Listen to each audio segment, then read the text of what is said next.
ආයුබෝවන් සංඛ්‍යාන විද්‍යාවට ප්‍රවේශයක්. ඒ යටතේ අද සාකච්ඡා කරන්න බලාපොරොත්තු වෙන්නේ සංඛ්‍යාත ව්‍යාප්ති සහ කේන්ද්‍රික ප්‍රවණතා මිනුම් පිළිබඳව. ප්‍රථමයෙන්ම අපි බලමු සංඛ්‍යාන විද්‍යාව කියන්නේ මොකක්ද කියලා.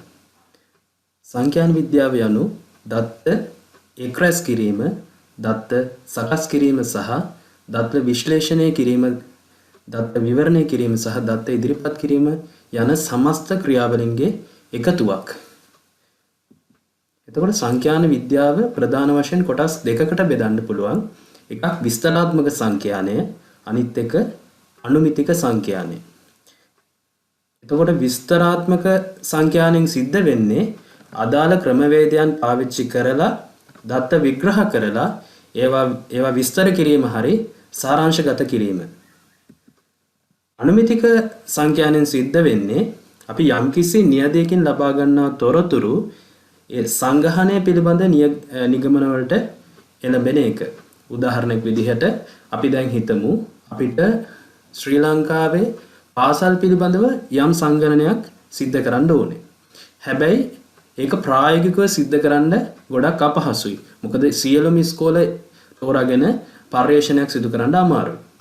ඒ වගේම අපි දැන් සංගහනය හරියටම නිරූපණය කරන නියදයක් තෝරගත්තොත් ඇත්තටම එන ප්‍රතිඵල, ඒ කියන්නේ ඔක්කොම ඉස්කෝල ටික ගත්තත් අර හරියටම තෝරගත්ත නියදයකේ තොරතුරු ටික ගත්තත් එන ප්‍රතිඵලය එකයි.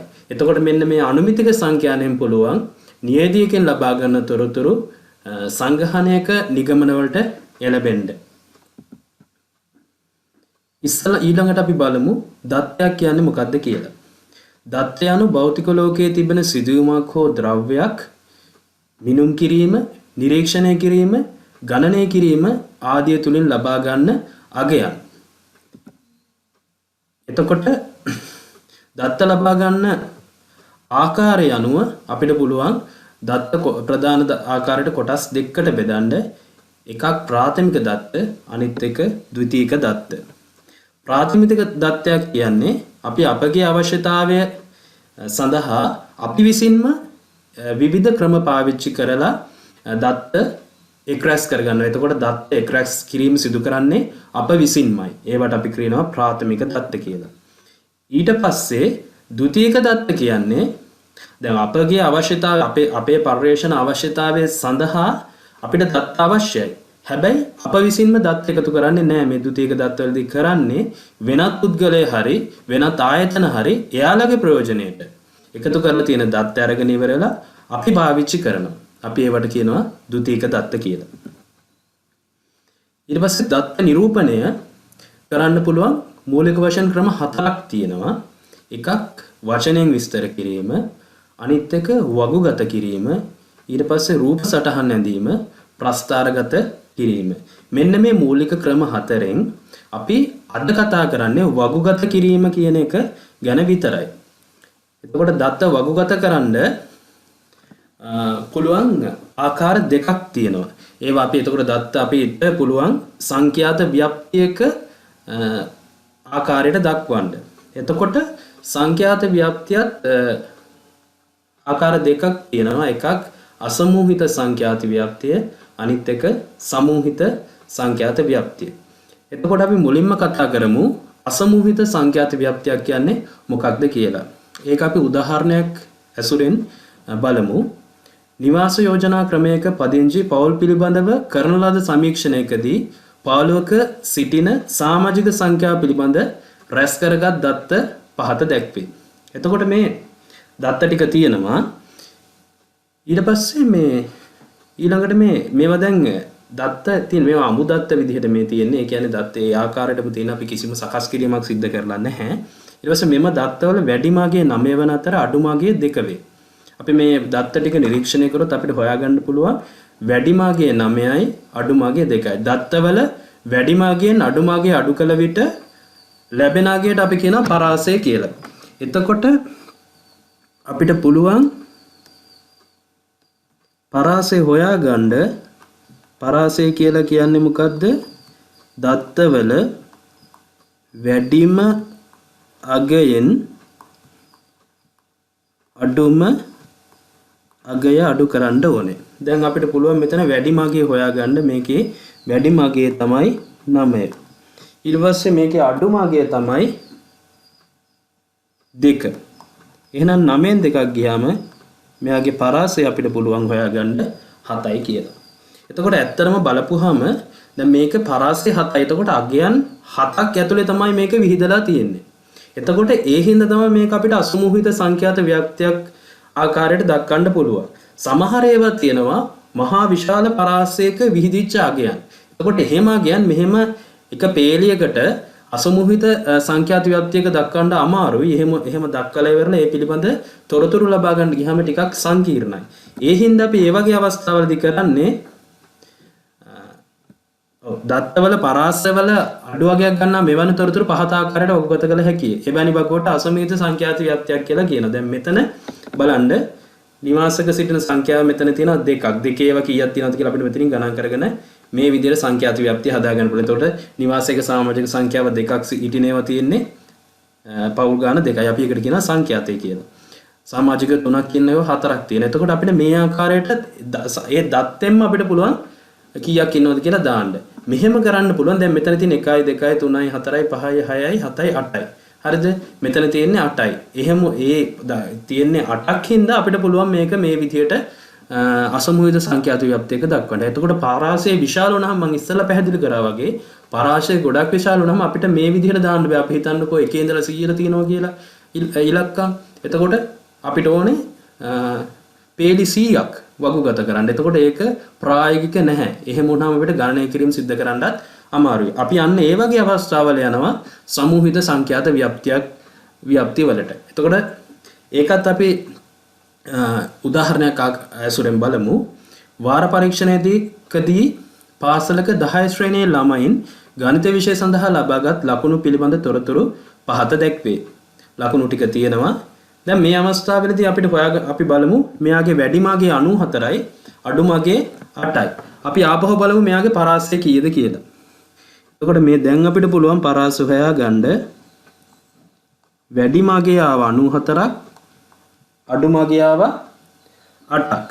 94න් 8ක් අඩු කරපුවාම අපිට එනවා 86ක්. දැන් එතකොට මෙයාගේ පරාසය 86යි.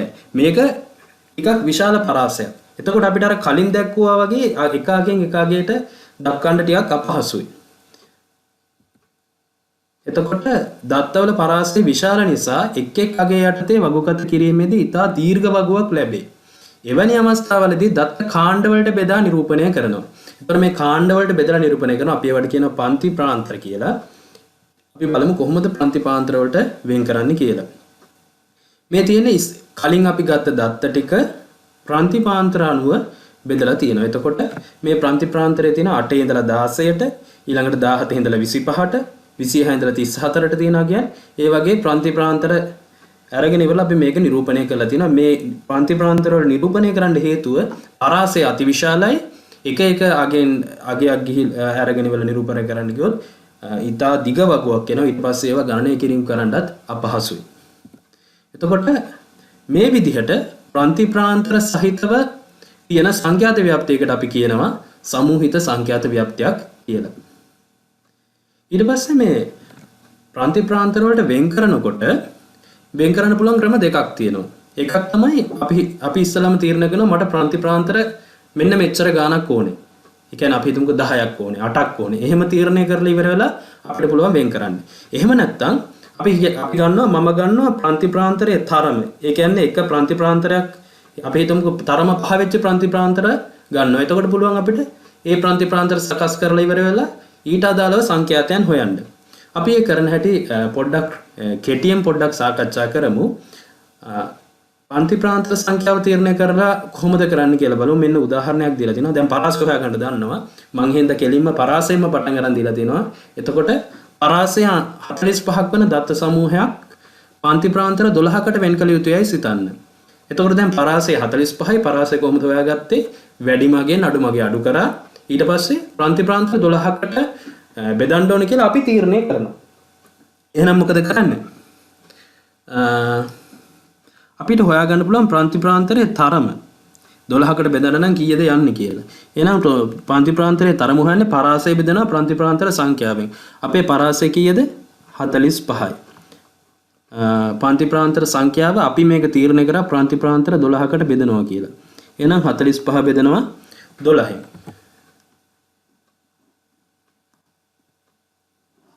හරි.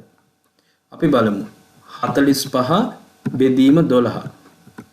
එනවා අපිට 3.75ක් නේද?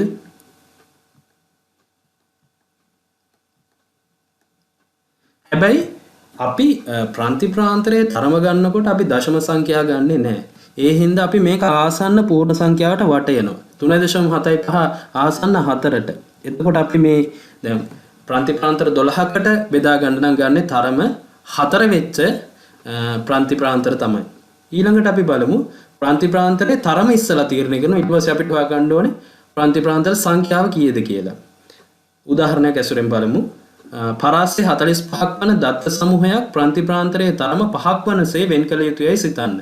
ඒතකොට දැන් ප්‍රාන්ති ප්‍රාන්තරයේ තරම දීලා තියෙනවා අපිට ප්‍රාන්ති ප්‍රාන්තර සංඛ්‍යාව හොයාගන්න තියෙන්නේ. කොහොමද හොයන්නේ? පරාසය දීලා තියෙනවා පරාසය 45යි. එතකොට ප්‍රාන්ති ප්‍රාන්තර 5ක් වෙන්න. එහෙනම් 45 බෙදන්න ඕනේ 5න්. එහෙනම් ප්‍රාන්ති ප්‍රාන්තර කීයක් එනවද? 9ක් එනවා. ඔන්න ඔය ආකාර දෙකට පුළුවන් අපිට ප්‍රාන්ති ප්‍රාන්තර වලට වෙන් කරන්න. ඊට පස්සේ අපි ඊළඟට සාකච්ඡා කරමු ප්‍රාන්ති ප්‍රාන්තරයක සීමා සහ මායිම් කියන්නේ මොනවද කියලා.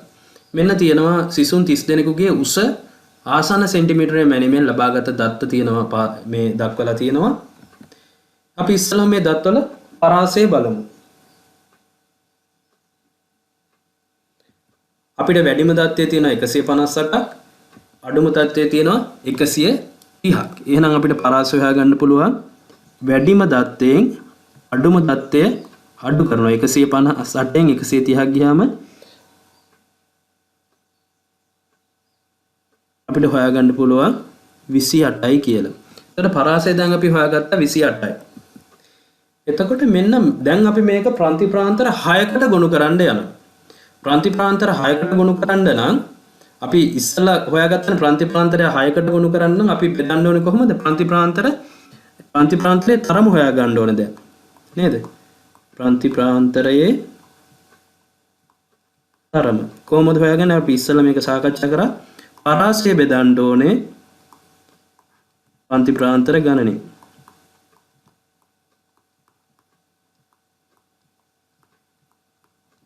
එතකොට පරාසයේ ආව 28ක් ප්‍රාන්ති ප්‍රාන්තර 6කට බෙදන්න යන්නේ. එතකොට 28 6ෙන් බෙදපුවාම කීයද එන්නේ? අපිට එන උත්තරේ 4.67ක්.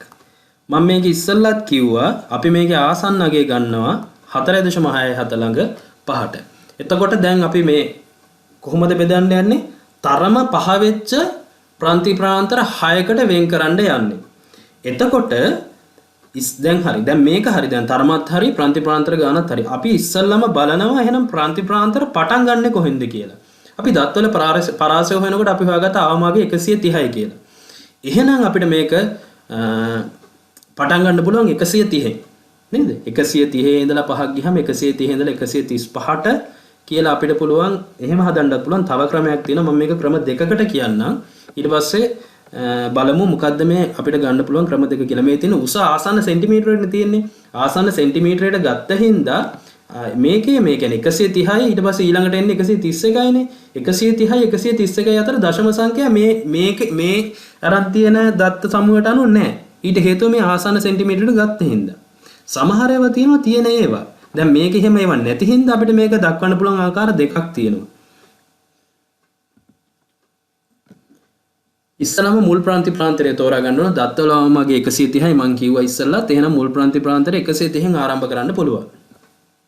ඊට පස්සේ දීහති දත්ත සමූහය අසුරෙන් සකස් කළ එකිනෙකට වෙනස් සමූහිත සංඛ්‍යාත ව්‍යාප්ති දෙකක්. ඔන්න බලන්න පළවෙනි ව්‍යාප්තිය. පළවෙනි ව්‍යාප්තිය පටන් ගත්තේ 130න්. මම 130න් පටන් ගත්තේ අඩුමාගේ 130. එහෙනම් පහින තරම 130 ඉඳලා 135ට 135 ඉඳලා 140ට 140 ඉඳලා 145ට 145 ඉඳලා 150ට 150 ඉඳලා 155ට 155 ඉඳලා 160ට. ඇයි 160ට යනකම් ආවේ? අපේ වැඩිම අගය 158යි. එහෙනම් අපිට ඊළඟට පුළුවන් මෙතන තියෙන්නේ මේ පළමු සංඛ්‍යාත ව්‍යාප්තිය කියන්නේ මෙන්න මේකේ අපි බලමු 130 ඉඳලා 135ට කියන්නේ මොකද්ද? 130ට වඩා වැඩි සමානයි. ඒ කියන්නේ 130ත් එක්ක 134 වෙනකන් යන ඒවා විතරයි. හරිද? එතකොට මේ 130ත් 134ත් ඒවා තුනක් තියෙනවා. ඒ හින්දා තමයි මේ සංඛ්‍යාතේ 3යි කියලා මෙතෙන්ට ඇවිල්ලා තියෙන්නේ. ඊළඟට අපි දෙවෙනි එක බලමු 135 ඉඳලා 140 කියන්නේ 135 ඉඳලා ඒ කියන්නේ 135ත් එක්ක 139ට යනකන් ඒවා විතරයි. ඔන්න එක ක්‍රමයක් පළමු සංඛ්‍යාත ව්‍යාප්තිය හදන්න පුළුවන්. ඒක කොහොමද ආවේ? 130 ඉඳලා 135ට 135 ඉඳලා 140ට 140 ඉඳලා 145ට. එතකොට මේ දෙවෙනි පළවෙනි ප්‍රාන්තිමාන්තරයේ ඉහළ ඉවර වෙන සීමාවෙන්ම තමයි ඊළඟ ප්‍රාන්තිමාන්තරය පටන් ගන්න තියෙන්නේ. මෙන්න මේ ක්‍රමයට ප්‍රාන්තිමාන්තර බෙදුව. ඊළඟට ඊළඟ අවස්ථාව බලමු. මෙන්න ඒ දත්ත ටිකම දෙවෙනි සමූහ සංඛ්‍යාත ව්‍යාප්තිය හදලා තියෙන. දැන් මම මෙතන කරලා තියෙන දේ බලන්න. 130 ඉඳලා 134ට ඊළඟට 134 පස්සේ 135න් පටන් ගන්න තියෙන්නේ. 135 ඉඳලා 139ට 140 ඉඳලා 145ට මෙන්න මේ වගේත් පුළුවන්. එතකොට මේකේ තේරුම මොකද? 130යි 134යි දෙකම ඇතුළත් දැන් මෙතෙන්ට. මොකද 135 ළඟට ගිහින්න තියෙන්නේ. එහෙනම් 130 ඉඳලා 134ට මේන ටික මෙතෙන්ට දාන්න ඕනේ. මේකේ ඒතකොට සංඛ්‍යාත ටික කලින් එක වගේම තමයි එන්නේ. වෙනස වෙන්නේ මේ ප්‍රාන්තිපාන්තර ටික විතරයි. එතකොට මෙන්න මේකේ බලන්න 130 ඉඳලා 134 ප්‍රාන්තිපාන්තරයෙන් දැක්වෙන්නේ 130ත් එක්ක 134ත් වෙනකන් යන 134ත් ඇතුළු යන සංඛ්‍යාත ටික තමයි ඒකේ පුස ප්‍රමාණ ටික තමයි මෙතෙන්ට ඇවිල්ලා තියෙන්නේ.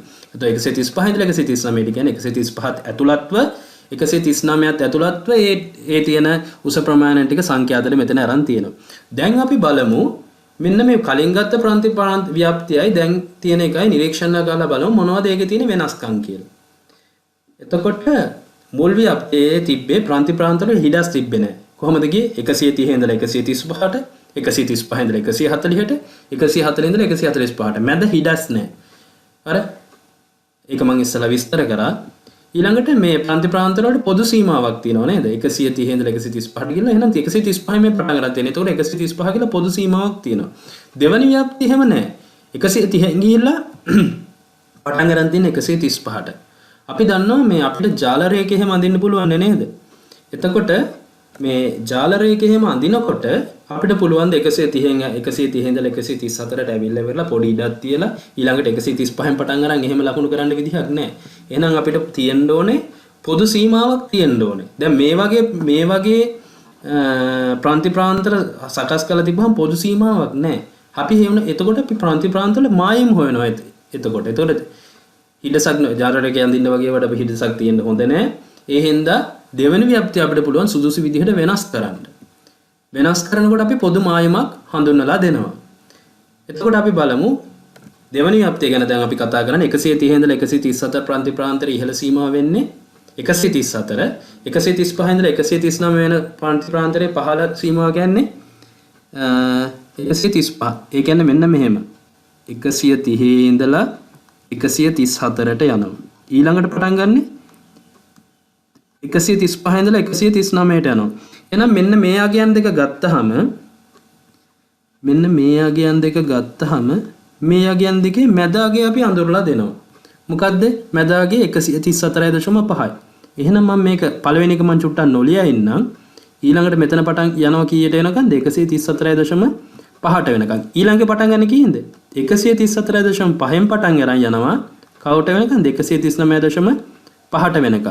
ඇයි ඊළඟට දැන් මේකේ මුලාගේ නෑ. හැබැයි එතකොට අපි මේ 0.5ක් අනිත් පැත්තට අරන් ගත්ත. එහෙනම් මෙයා 130 නෙමෙයි පටන් ගන්න ඕනේ කීයෙන්ද? 129.5.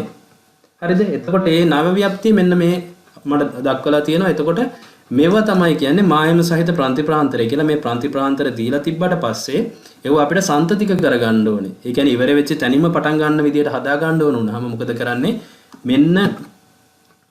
මෙන්න මෙයාලගේ මැදගයන් අපි මේගාගේ මැදගය මෙයාගේ මැදගය ලකුණු කරා. මේ දෙන්න.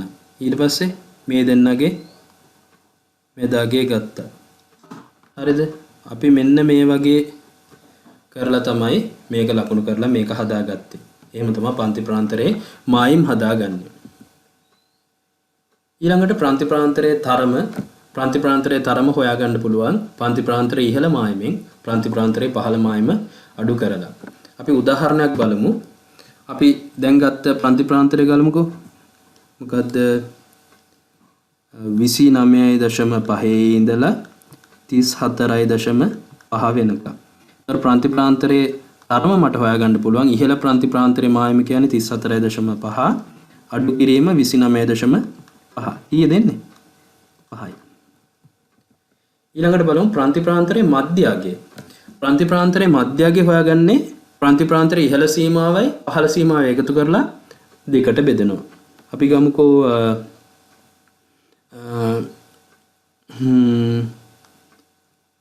එකේ ඉඳලා 9ට ඊට පස්සේ 10 ඉඳලා මෙහෙම ගමුකෝ අපි බිංදුවේ ඉඳලා 10ට මෙන්න මේ වගේ අපිටක් ගමු. බිංදුවේ ඉඳලා 10ට 10 ඉඳලා 20ට 20 ඉඳලා 30ට. ඒතර මම මධ්‍යගය මේකේ මධ්‍යගය හොයාගන්න පුළුවන්. අපි මධ්‍යගය සාමාන්‍යයෙන් දක්වන්නේ මෙන්න මේ x කියන අක්ෂරයෙන්. එහෙනම් මොකද කරන්නේ? බිංදුවයි 10යි එකතු කරලා බෙදනවා කීයද? දෙකෙන් 5යි. ඉහළගයයි පහළගයයි. 10යි 20යි එකතු කරලා බෙදනවා කීයද? දෙකෙන්. 10යි 20යි 30යි. 30 දෙකෙන් බෙදපුවාම 15යි. ඊට පස්සේ ඊළඟට හොයාගන්න පුළුවන් 20යි 30යි එකතු කරලා බෙදනවා දෙකෙන්. 20යි 30යි එකතු වුණාම 50යි. 50 බෙදීම දෙක ආපුවාම 25යි. මෙන්න ඔයාලා මෙතනත් පොඩ්ඩක් නිරීක්ෂණය කරොත් මේකත් පොඩ්ඩක් බලලා තියාගන්න. එතකොට අපිට අර සංඛ්‍යාත ව්‍යාප්තිය හදනකොට ලේසි. මෙන්න මේ ඇවිල්ලා තියෙන ඒවා අතර පොඩි සම්බන්ධයක් තියෙනව නේද? 5 10 5 15 25. මෙයාලගේ අතර වෙනස ගත්තොත් කීයද? මෙයාගේ අතර වෙනස 10යි. මෙයාගේ අතර වෙනස 10යි. ඒතර පන්ති ප්‍රාන්තරයේ තරම කීයද මෙයාගේ තරම? පන්ති ප්‍රාන්තරයේ තරම කීයද එන්නේ? ඉහළ සීමාව 10යි පහළ සීමාව 0.10යි. අන්න ඒක නේද මේ එකතු වෙලා තියෙන්නේ. එතකොට පළවෙනි ප්‍රාන්ති ප්‍රාන්තරය මේ මධ්‍යගය හොයාගත්තොත් ඒකට ප්‍රාන්ති ප්‍රාන්තරයේ තරම එකතු කරගෙන ගියාම අපිට පුළුවන් අනිත් ප්‍රාන්ති ප්‍රාන්තරවල මධ්‍යගය හොයන්න. නේද? ඒක අපිට ලේසි ක්‍රමයක් විදිහට පාවිච්චි කරන්න පුළුවන්. හැබැයි අන්තිමේට අපි කරන්න ඕනේ අවසාන එක පොඩ්ඩක් ආපහු චෙක් කරලා බලන්න ඕනේ. අපි අර එකතු කරලා ආපහු උත්තර හරිද කියලා බලාගන්න. අපි මම මේ පිළිබඳව පස්සෙත් ආයෙ විස්තර කරන්නම්. ඊට පස්සේ අපි බලමු සමුච්චිත සංඛ්‍යාතය කියන්නේ මොකක්ද කියලා.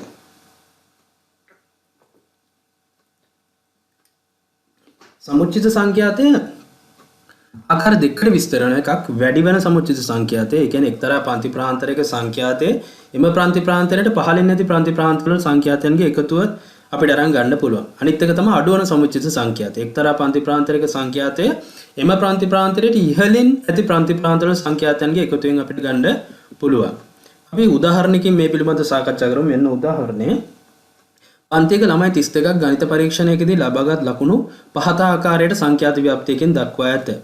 ප්‍රාන්ති ප්‍රාන්තර දීලා තිනවා 0 ඉඳලා 10ට 10 ඉඳලා 20ට 20 ඉඳලා 30ට 30 ඉඳලා 40ට 40 ඉඳලා 50ට. ඒතකොට ළමයි දීලා තිනවා 0 ඉඳලා 10ට 4යි 10 ඉඳලා 20ට 6යි 20 ඉඳලා 30ට 10යි 30 ඉඳලා 4ට 9යි 40 ඉඳලා 5ට 3යි. අපිට මේක පුළුවන් මේ දීලා තියෙන වගුව අපිට වෙනස් කරලා මෙන්න මේ ආකාරයට ඇඳ ගන්න පුළුවන්. ප්‍රාන්ති ප්‍රාන්තරයේ සංඛ්‍යාතය. දැන් අපි මේකේ වැඩි වෙන සමුච්චිත සංඛ්‍යාතය හොයමු. වැඩි වෙන සමුච්චිත සංඛ්‍යාතය කොහොමද මොකද වැඩි වෙන සමුච්චිත සංඛ්‍යාතයට කිව්වේ? එක්තරා ප්‍රාන්ති ප්‍රාන්තරයක සංඛ්‍යාතය එම ප්‍රාන්ති ප්‍රාන්තරයට පහළින් නැති සංඛ්‍යාතවල සංඛ්‍යාතයන් එකතුව. එතකොට මෙයාගේ පහළම සංඛ්‍යාතය කියන්නේ මෙයානේ පටන් ගන්න එක්කෙනා. එයාට පහළින් ආයේ නැහැ. එහෙනම් මෙයාගේ පටන් ගන්න මෙතනින් එයාගේ 4යිනේ. එහෙනම් මෙතන අපි ඉස්සෙල්ලාම 4ෙන්ම පටන් ගමු. එයාගේ ආයේ වෙනා කියන්නේ නැහැ. එහෙනම් මෙතන සංඛ්‍යාතේ 4යි. ඊට පස්සේ මොකද කරන්නේ? ඊට පස්සේ මෙයාගේ සංඛ්‍යාතේ මීට පහළින් තියෙනවා. සංඛ්‍යාතේ කීයද? 6යි සංඛ්‍යාත ඔක්කොගෙම එන. එහෙනම් මෙයයි මෙයත් එක්ක එකතු වෙන්න ඕනේ මෙයා නේද? කීයද එතකොට? 4 ධන 6 කීයද? 10යි.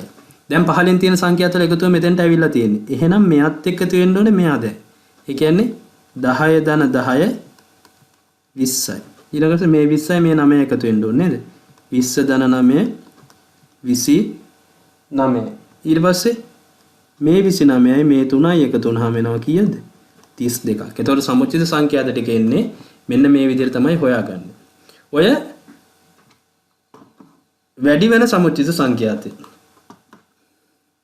ඊළඟට අනිත් එක තමයි අඩු වෙන සමුච්චිත සංඛ්‍යාතය. අඩු වෙන සමුච්චිත සංඛ්‍යාතය කියලා කිව්වේ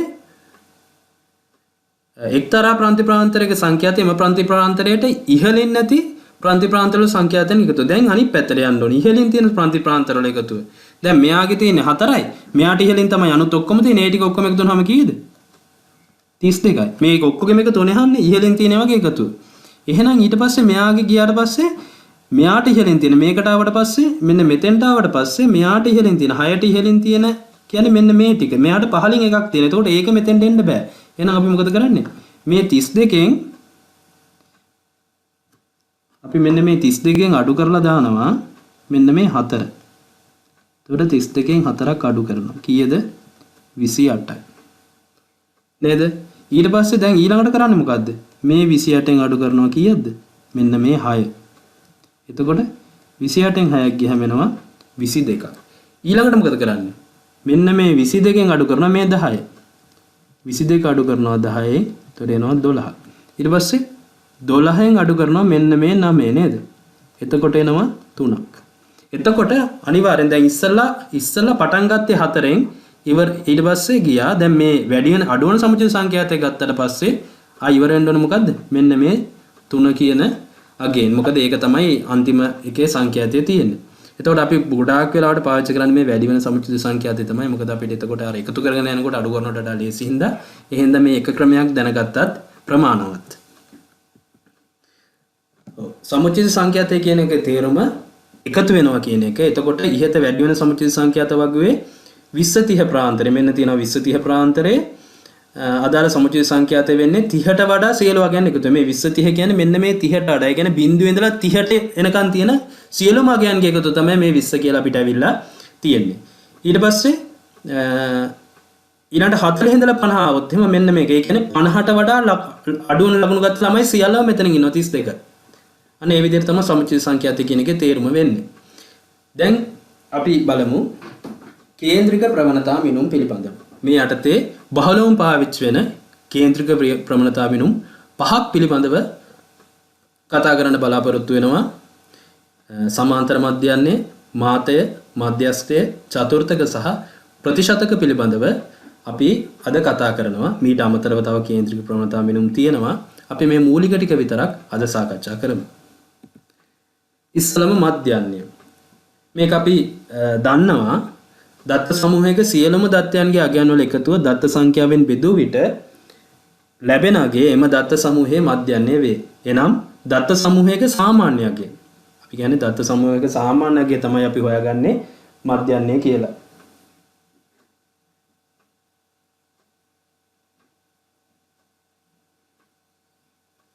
හරි. ඉස්සලම අපි බලමු අසමූහිත දත්තවල මධ්‍යයන්ය. කොහොමද වෙන්නේ? සියලුම දත්තයන්ගේ දත්ත ටික එකතු කරලා ඉවර වෙලා බෙදනවා දත්ත සංඛ්‍යාව. උදාහරණයක් බලමු. ළමුන් 13ක් සිටින පන්තියකට ලබා දුන් මුල් ලකුණු සංඛ්‍යාව 100ක් වූ ගණිත ප්‍රශ්න පත්‍රයකට එම ලකුණු ලබාගත් ලකුණු පහත දැක්වේ. ලකුණු වල මධ්‍යයන්ය සොයන්න. අපි මොකද කරන්නේ? ලකුණු ඔක්කොම එකතු කරලා තියෙන දත්ත සංඛ්‍යාවෙන් බෙදනවා. එහෙනම් අපි මේකේ මධ්‍යයන්ය හොයමු. මධ්‍යයන්ය සමානයි. අපි මේ ලකුණු ඔක්කොම එකතු කරමු. 45 එකතු කිරීම 57 එකතු කිරීම 69 එකතු කිරීම 71 තව 71ක් තියෙනවා 71 ඒවා තුනක් තියෙනවා ධන 78 79 ඊට පස්සේ 81 ඒවා දෙකයි 94 95 96 මේ සියල්ලම එකතු කරලා බෙදෙනවා දත්ත ගානෙන් කීයක් තියෙනවද කියලා අපි බලමු 1 2 3 4 5 6 7 8 9 10 11 12 13 දත්ත තියෙනවා 13ක්.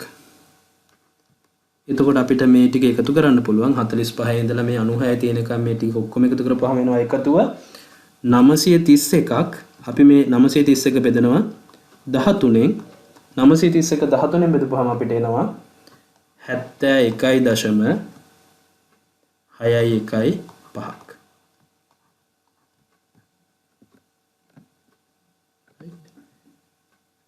අපිට මෙහෙමනේ පුළුවන් මධ්‍යන්නේ සියලු දත්ත වල අගයන් එකතුව දත්ත සංඛ්‍යාවෙන් බෙදපුවම තව හොයන්න පුළුවන්. අපි එතකොට සියලු දත්ත ටික එකතු කරලා අගයන් සංඛ්‍යාවෙන් බෙදුවා.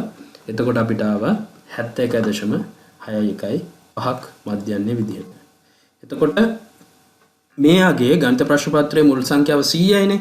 100 සමග සැසඳලා ඉවර වෙලා ගණිත කරුණු සම්බන්ධයෙන් ළමගේ දැනුමේ ප්‍රගතිය පිළිබඳ ඇගීමක් අපිට කරන්න පුළුවන්. දැන් අපි මේක බැලුවොත් ළමයි ඔක්කොගෙම සාමාන්‍යයෙන් බලපුවාම ළමයිගේ සාමාන්‍යගේ 71.6යි. එතකොට සාමාන්‍යයෙන් හොඳයි කියලා අපිට කියන්න පුළුවන්. මොකද 100න් 71 කියන්නේ ටිකක් ඉහළ වර්ගයක්. ඊළඟට සමූහිත දත්තවල මධ්‍යන්නේ හොයන හැටි අපි බලමු. එතකොට ඒක අපි පාවිච්චි කරනවා මෙන්න මේ සමීකරණය සිග්මා fx බෙදීම සිග්මා f කියන එක. f කියන්නේ සංඛ්‍යාත, x කියන්නේ මධ්‍ය අගය, සිග්මා කියන්නේ එකතුව කියන එක. එහෙනම් දත්ත සමූහිත දත්තවල මධ්‍යන්නේ ගණනය කිරීමේදී පන්ති ප්‍රාන්තරේ නියෝජනය කරන අගය, ඒ කියන්නේ ඒකේ මධ්‍ය අගය යොදා ගන්නු ලැබේ. එලෙස මධ්‍ය අගය යොදාගෙන සමූහිත දත්තවල මධ්‍යන්නේ ගණනය කරන හැටි අපි බලමු. උදාහරණයක් තියෙනවා.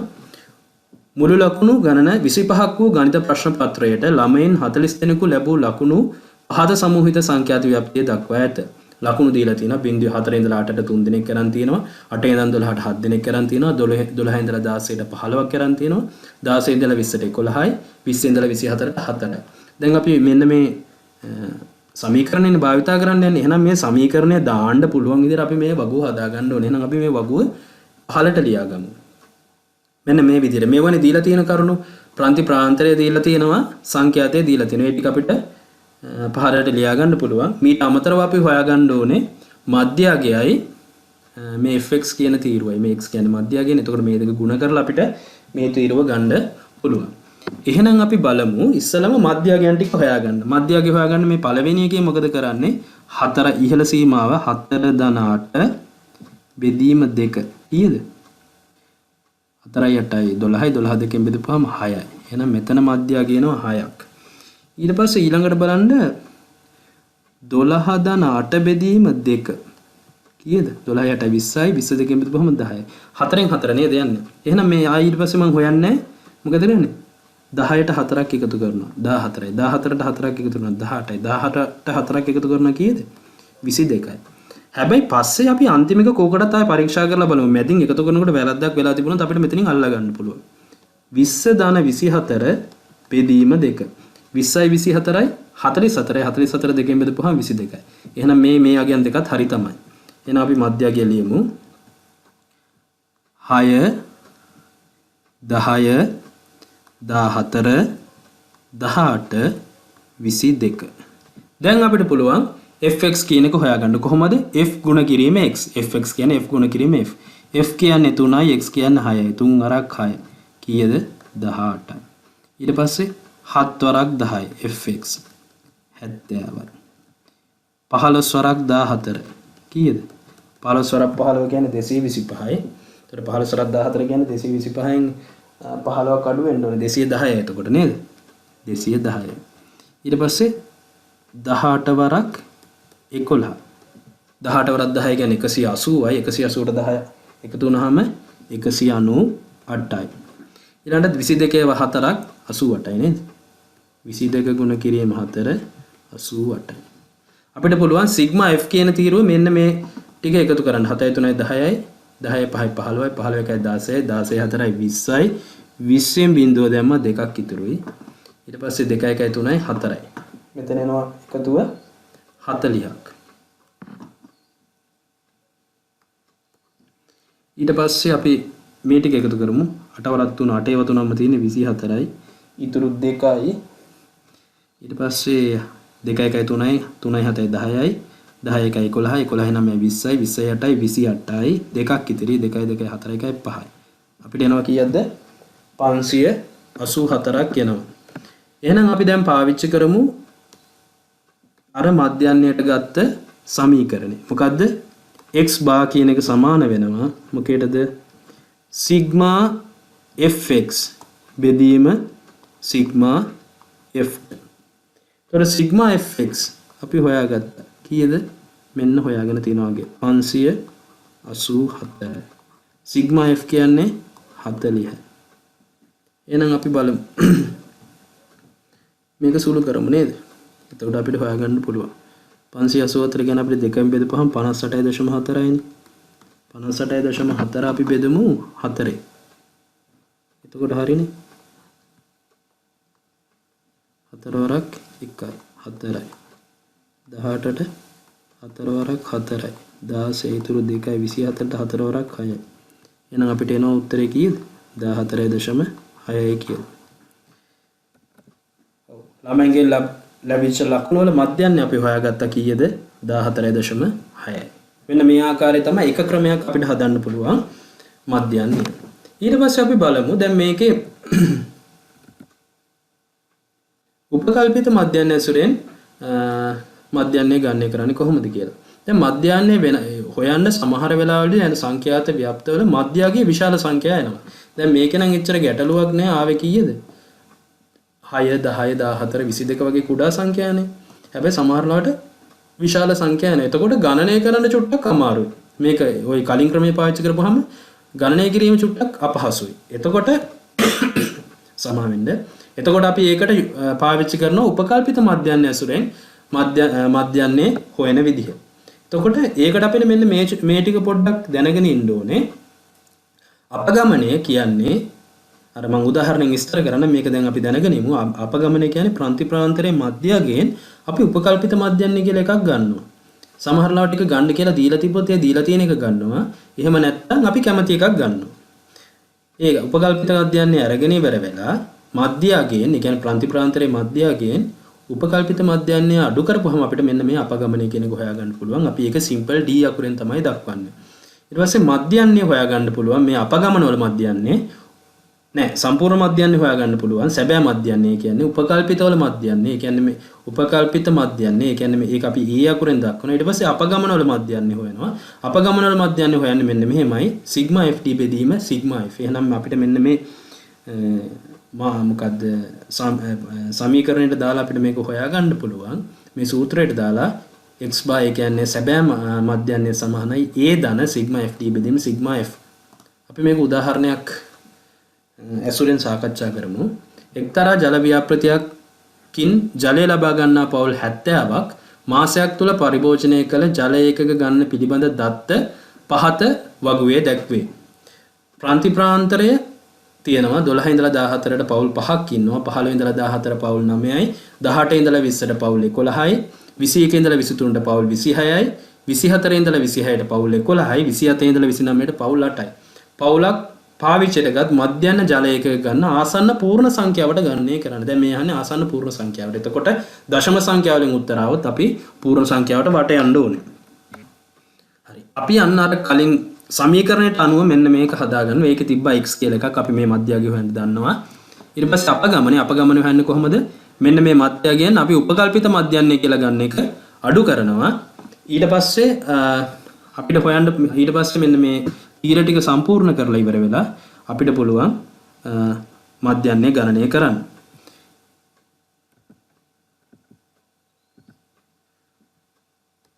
අපි බලමු ඉස්සෙල්ලම මධ්‍යගයන් ටික හොයාගන්න. කොහොමද හොයන්නේ මේකේ? 12යි 14යි එකතු කරලා බෙදනවා දෙකෙන්. 12යි 14යි 26යි 26යි දෙකෙන් බෙදපුවාම 13යි. ඊළඟට අපි බලමු 15යි 17යි එකතු කරනවා බෙදනවා දෙකෙන්. 15යි 17යි කියන්නේ 32යි 32 දෙකෙන් බෙදපුවාම 16යි. යන්නේ 3 ගානේ නේද? එහෙනම් දාමු.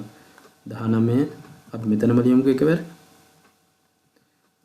13 16 19 19 3යි 22යි 22යි 3යි 25යි 25යි 3යි 28යි. දැන් අපි බලන්න ඕනේ මේක හරිද කියලා.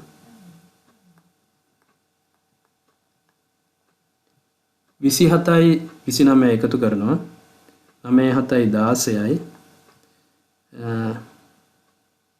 16 2 2 4 1 5යි 56 බෙදනවා දෙකෙන් 56 දෙකෙන් බෙදුවම උත්තරේ කීයද 28යි. අපිට 28 ඇවිල්ලා තියෙනවා. ඒ කියන්නේ මෑදාගයන්ට සියල්ල හරි. ඊළඟට අපි හොයන්නේ අපගමනය. අපගමනය හොයන්නේ කොහොමද? අපගමනය හොයන්නේ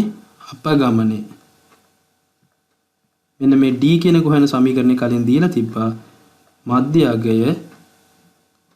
අඩු කරනවා උපකල්පිත මධ්‍යන්නේ. ඒකට අපි උපකල්පිත මධ්‍යන්නේ හොයාගන්න එපයි. මම කලිමුත් කිව්වා උපකල්පිත මධ්‍යයන්නේ දීලා තිබුණොත් අපි ඒ අගය ගන්නවා. දීලා නැත්නම් අපි අගයන් තෝරා ගන්නවා. අපි අගය තෝරා ගන්නවා නම් මෙන්න මේ සංඛ්‍යාත කියන තීරෝ බලන්න. මොකද මේ අපිට මේ FD කියන එක හොයන්න තියෙනවා. FD හොයනකොට ලොකු ඉලක්කමක් තියෙන එකකින් ගුණ කරන්න ගියහම ලොකු සංඛ්‍යා එනවනේ. අපි මෙන්න මේ ලොකු සංඛ්‍යා එන එක චුට්ටක් අඩු කරගමු. ඒ ලොකු සංඛ්‍යා එන එක අඩු කරගත්තම අපේ ගණනට ලේසි. එහෙනම් ඒ වගේ අවස්ථාවල මෙන්න මේ වැඩිම මාතේ තියෙන මාතේ තියෙන මාතේ වැඩිම 26නේ. එතකොට මාතේ තියෙන 26. ඒ කියන්නේ වැඩිම සංඛ්‍යාතයේ තියෙන එක අපි කියන එකේ මධ්‍යගයේ අපි ගන්නවා උපකල්පිත මධ්‍යයන්නේ කියලා. එහෙනම් මම දැන් අරන් තියෙන උපකල්පිත මධ්‍යයන්නේ කීයද? 22යි කියලා. එහෙනම් මට පුළුවන් මේ අපි මෙතන හොයමු එක.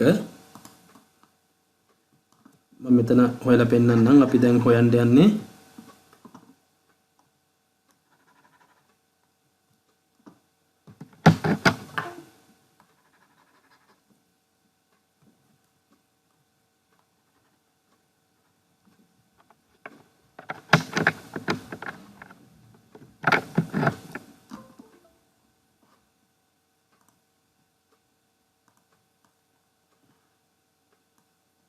හරි. අපි දැන් හොයමු මේ මධ්‍යගයන් ටික. දැන් මධ්‍යගයන් ටික අපි හොයලා තියෙන්නේ. අපි දැන් හොයන්නේ අපගමනේ. අපගමනේ කොහොමද යන්නේ? උපකල් මධ්‍යගය අඩු කරනවා. මධ්‍යගයන් අඩු කරන උපකල්පිත මධ්‍යයන්. අපි පටන් ගමු මේ මැද එකේ. අපි මධ්‍යගය මෙන්න මේකේ 21 23 කියන එකේ මධ්‍යගය 22යි. උපකල්පිත මධ්‍යයන් නැත්නම් අපි ගත්තේ 22යි. 22 22 අඩු කරපුවම කීයද? 0යි. ඊළඟට උඩට යමු.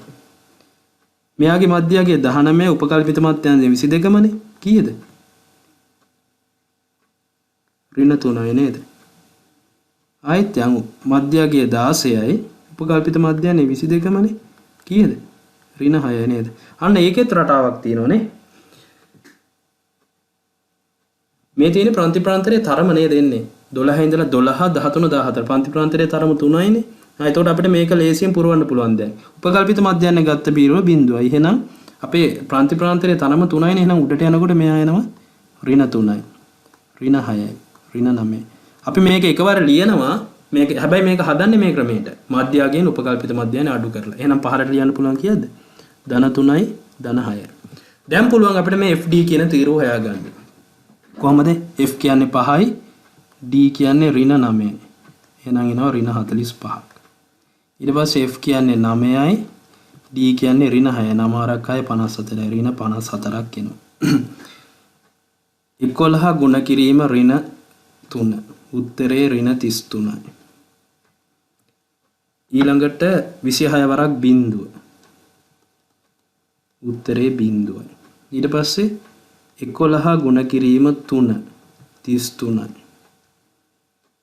8 ගුණ කිරීම 6 48යි. අපි මේක එකතු කරමු. මෙන්න මේක එකතු කරද්දි බලන්න මෙන්න ඍණ 33යි ධන 33යි තියෙනවා. මේක එකතු වුණාම බිඳුවයි. මේකෙන් අපිට වැඩක් නැහැ. ඊට පස්සේ මෙන්න මේ 48න් 45ක් ගියාම ධන 3යි. ආයෙත් ඉන්නේ මේ ඍණ 54 විතරයි. ඍණ 54න් ධන 3ක් ගියාම උත්තරේ ඍණ 51යි. අපිට මෙයා හොයාගන්න පුළුවන් ඍණ 51යි කියලා.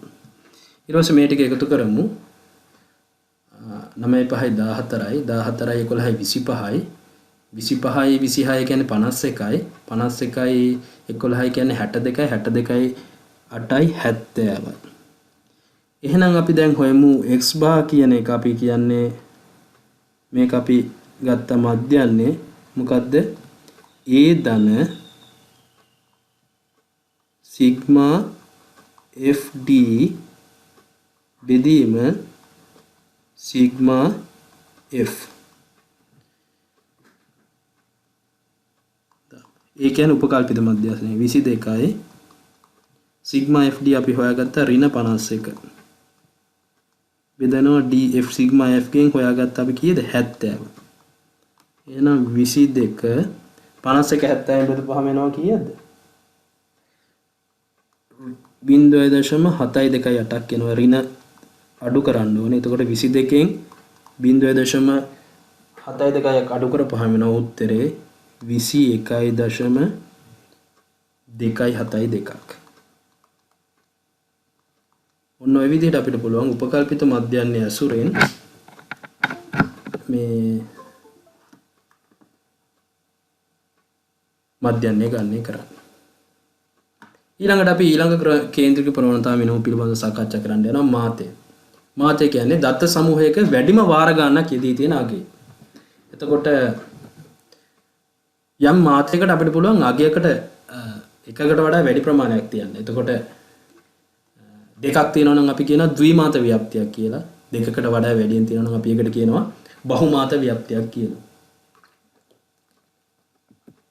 අපි උදාහරණයක් බලමු. කාර්යාලයක වැඩ කරන දින 15ක් තුළ එක් දිනක් නිවාඩු ලබාගත් සේවක සංඛ්‍යාව 5ද දැක්කේ මෙම දත්ත සමූහයේ මාතය හොයන්න. අපිට බලමුම 16 ඒවා 3ක් තියෙනවා. 18 ඒවා 3ක් තියෙනවා. ඒක මේක ද්විමාත ව්‍යාප්තියක්. ඒතකොට අපිට මාතේ විදුන ගන්න පුළුවන් 16 ගන්නත් පුළුවන් 18 ගන්නත් පුළුවන්.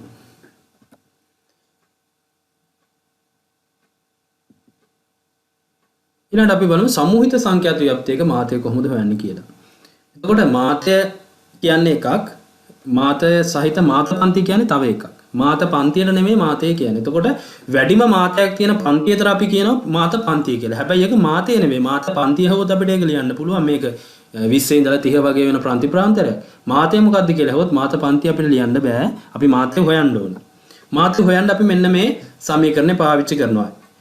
මාතය සමානයි L. L කියන්නේ මාත පන්තියේ පහළ මායිම. ඊට පස්සේ C වාරයක්. C කියන්නේ මාත පන්තියේ තරම. F එක රින F බිඳුව. F එක කියන්නේ මාත පන්තියේ සංඛ්‍යාතය. F බිඳුව කියන්නේ මාත පන්තියට පෙර පන්තියේ සංඛ්‍යාතය. ඊට පස්සේ F2 කියන්නේ මාත පන්තියට පසු පන්තියේ සංඛ්‍යාතය. කොහොමද මේක පාවිච්චි කරලා මාතය හොයන්නේ කියලා අපි උදාහරණයක් ඇසුරෙන් බලමු. මෙන්න තියෙනවා මායිම සහිත පන්ති ප්‍රාන්තර. මායිම නැති ඒවා දීලා තිබ්බොත් මායිම හොයාගන්න වෙනවා මේක ඉස්සල්ලාම. මේක අපි මායිම සහිත ප්‍රාන්ති ප්‍රාන්තරයක්ම තමයි අරන් තියෙන්නේ. සංඛ්‍යාතයක් තියෙනවා. අපි මෙන්න මේකට අගයන් ආදේශ කරන්නේ කොහොමද කියලා බලමු. ඉස්සල්ලාම බලමු මාත පන්තියේ පහළ මායිම. ඒකට අපි මාත පන්තිය හොයාගන්න ඕනේ. මාත පන්තිය කියන්නේ සංඛ්‍යාතයේ වැඩිම පන්තිය. සංඛ්‍යාතයේ වැඩිම පන්තිය අපි හොයාගන්න ඕනේ. මොකද සංඛ්‍යාතයේ වැඩිම තියෙන්නේ 72ක් නේද? ඔව්. ඒක ඇවිල්ලා 69යි මාත පන්තිය වෙන්නේ 69.5 ඉඳලා 74.5ට යනකම් වෙන පන්තිය. ඒතර මාත පන්තිය පහළ මායිම මෙන්න මේක. ඊයේද 69.5. එහෙනම් අපි ඒක හොයාගන්න පුළුවන් 69.5. ඊළඟට හොයාගන්න ඕන C. C කියන්නේ මාත පන්තියේ තරම. තරම හොයාගන්න අපි දන්නවා ඉහළ මායිමෙන් පහළ මායිම අඩු කරනවානේ. ඒකට මෙතනින් එනවා 74න්. ඊහම මේකේ තියෙනවා 74 ඉඳලා 69ට 5ක් තියෙනවා. ඒතර මාත පන්තියේ තරම 5යි. ඊළඟට අපි හොයාගන්න ඕන මාත පන්තියේ සංඛ්‍යාතය. මාත පන්තිය හොයාගත්තා මෙන්න මේක. ඒකේ සංඛ්‍යාතය 72යි. ඊළඟට මාත පන්තියේ පෙර පන්තියේ සංඛ්‍යාතය මෙන්න 72 72කට කලින් පන්තිය මේක. ඒකේ සංඛ්‍යාතය 53යි. ඊට පස්සේ ඊළඟට අහලා තියෙනවා මාත පන්තියට පසු F2 කියන්නේ මාත පන්තියට පසු පන්තියේ සංඛ්‍යාතය. මෙන්න මාත පන්තිය 72 ඊට පස්සේ තියෙන්නේ කීයද? 49. හරි. දැන් අපි මේක ආදේශ කරමු. මෙන්න මේකට M බිඳුව සමානයි L. L අපි හොයාගත්ත කීයද? 69.5යි. ධන දිග ඉරක් තියෙනවා. C කියන්නේ 5යි. වරහන් ඇතුලේ F1 හොයාගත්තා 72යි. අඩු කිරීම F බිඳුව හොයාගත්තා 53යි. බෙදීම දෙවරක් F1 හොයාගෙන තියෙන්නේ කො F1 72යි. අඩු කිරීම F බිඳුව අපි හොයාගත්තා 53යි. අඩු කිරීම F2 හොයාගත්තා 49යි. සුළු කරමු 69.5 එකතු කිරීම 5 වරක් 72න් 53ක් ගියාම 72න් 53ක් ගියාම එනවා 19 නේ. බෙදීම දෙවරක් 72 කියන්නේ 144යි. 53 ඍණ 49. 53 49 එකතු කරමු. කීයද එන්නේ? 59 12 102යි. 102ක් එනවා. එහෙනම් අපිට තව සුළු කරන්න පුළුවන් 69.5 ධන 9ක් 19ක් 5 කියන්නේ 95යි. 144න් 102ක් ගියාම අපිට එනවා 42ක් නේද? එතකොට 69.5 95 42න් බෙදන්න 95 42න් බෙදපුවාම එනවා 2.26ක්. එහෙනම් අපිට මේ දෙක එකතු කරන්න පුළුවන් 69.76. මේක තමයි මාතේ වෙන්නේ. මම හිතන්නේ පැහැදිලි කොහොමද අපි මේ තියෙන සමීකරණයට ආදේශ කරන්නේ කියලා. ඊළඟට අපි කතා කරමු ඊළඟ ක්‍රේන්ද්‍රික ප්‍රවණතා මිනුම පිළිබඳව මධ්‍යස්ථය. දත්ත සමූහයක් ආරෝහණ හෝ අවරෝහණ පිළිවෙලට සකස් කරාට පස්සේ ඒ දත්ත හරියටම දෙකකට බෙදන අගයට අපි කියනවා දත්ත සමූහයේ මධ්‍යස්ථය කියලා. උදාහරණයක් විදිහට මෙන්න මෙහෙම හිතන්නකෝ. අපි හිතමු බිංදුවේ ඉඳලා 100 වෙනකන් අගයන් තියෙනවා. එතකොට මේක හරියටම දෙකට බෙදන්න පුළුවන් කීයද? 50ට නේද? එතකොට බිංදුවේ ඉඳලා 50ට එකක් 50 ඉඳලා 100ට හරියටම දෙකට බෙදෙනවා. එහෙනම් අපි එතකොට මේ බෙදනාගේ 50නේ. එහෙනම් අපි මේ 50ට තමයි මධ්‍යස්ථය කියලා කියන්නේ. අපි මේක අපි දත්ත සංඛ්‍යාව ඔත්තේ වුණාම හොයන්නේ එක ක්‍රමයකට ඉරට්ටේ වුණාම හොයන්නේ තව ක්‍රමයකට. අපි බලමු. දත්ත සංඛ්‍යාව ඔත්තේ වූ දත්ත සමූහයක් කියන්නේ ආරෝහණ පිළිවෙලට හෝ අවරෝහණ පිළිවෙලට සකස් කරාට පස්සේ හරිමැද ඇති දත්තය ඒකේ මධ්‍යස්ථයේ විදිහට අපිට ගන්න පුළුවන්. මෙන්න උදාහරණයක් ආරෝහණ පිළිවෙලට සකස් කරලා තියෙනවා. මෙයාගේ හරිමැද තියෙන්නේ කීයද? ඔක්කොම තියෙනවා 1 2 3 4 5යි. මේ පැත්තේ 1 2 3 4 5ක් තියෙනවා. එහෙනම් මෙයාගේ මැද තියෙන 22. එතකොට මෙයාගේ මධ්‍යස්ථය වෙන්නේ 22. ඊළඟට ඉරට්ටේ වුණාට පස්සේ හරිමැද අපිට අගයන් හොයාගන්න පුළුවන්. මේ හරිමැද අගය හොයන්න පුළුවන් දත්ත සංඛ්‍යාව බෙදීම 2යි දත්ත සංඛ්‍යාව ධන බෙදීම 2ට එකක් එකතු කරලා. හරිද? දත්ත සංඛ්‍යාව ධන 1 බෙදීම 2යි කියන එකෙන් අපිට හොයාගන්න පුළුවන්. එහෙනම් අපි බලමු දත්ත සංඛ්‍යාව මෙතන තියෙනවා බලන්නකෝ 1යි 3යි 6යි 9යි 12ක් තියෙනවා. 12 දෙකෙන් බෙදුවම 6යි. ඊට පස්සේ 12 දෙකෙන් බෙදුවම 6ට තව එකක් එකතු වුනහම කීයද දෙන්නේ? 7යි. එහෙනම් ওই 6යි 7යි කියන දෙක ඉස්සෙල්ලාම හොයාගන්න. මෙන්න 6යි 7. 6 වෙනි දත්තේ 22. ඊළඟ දත්තේ එනවා 24. එහෙනම් මෙයාගේ මධ්‍යස්ථය වෙන්නේ මොකද්ද? මේ දෙකේ මධ්‍යයගේ. ඒ කියන්නේ 22 එකතු කිරීම 24 බෙදීම 2. මේක තමයි මධ්‍යස්ථය වෙන්නේ. 22යි 24 එකතු කරපුවම කීයද එන්නේ? 46. 46 බෙදෙනවා 2කින් උත්තරේ 23යි. එතකොට මෙයාගේ මධ්‍යස්ථය වෙන්නේ 23.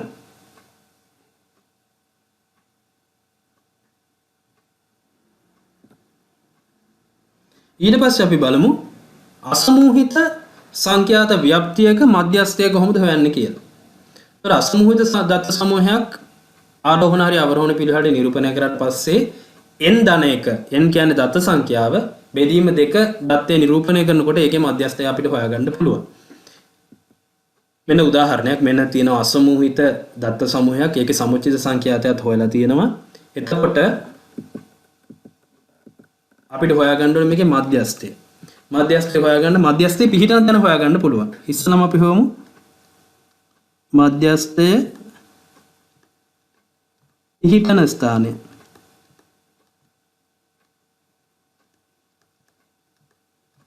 මේ කිව්වේ අපිට දුන්නේ කොහොමද? n ධන 1 බෙදීම 2 දත්තය. මෙන්න මේක තමයි අපි කියන්නේ මධ්‍යස්ථයේ තියෙන තැන කියලා. එතකොට මේක n කියන්නේ මේකේ සමුච්චය සංඛ්‍යාත ඔක්කොම තියෙනවා 46ක්. මේ ටික එකතු වුනහම අන්තිමට එන්නේ 46ක් නේ මේ සංඛ්‍යාත ටික. එහෙනම් 46 ධන 1 බෙදෙන දෙවෙනි තැනේ තමයි තියෙන්නේ 46 ධන 1 බෙදීම 2. 47 බෙදීම 2 කීයද? 23.5.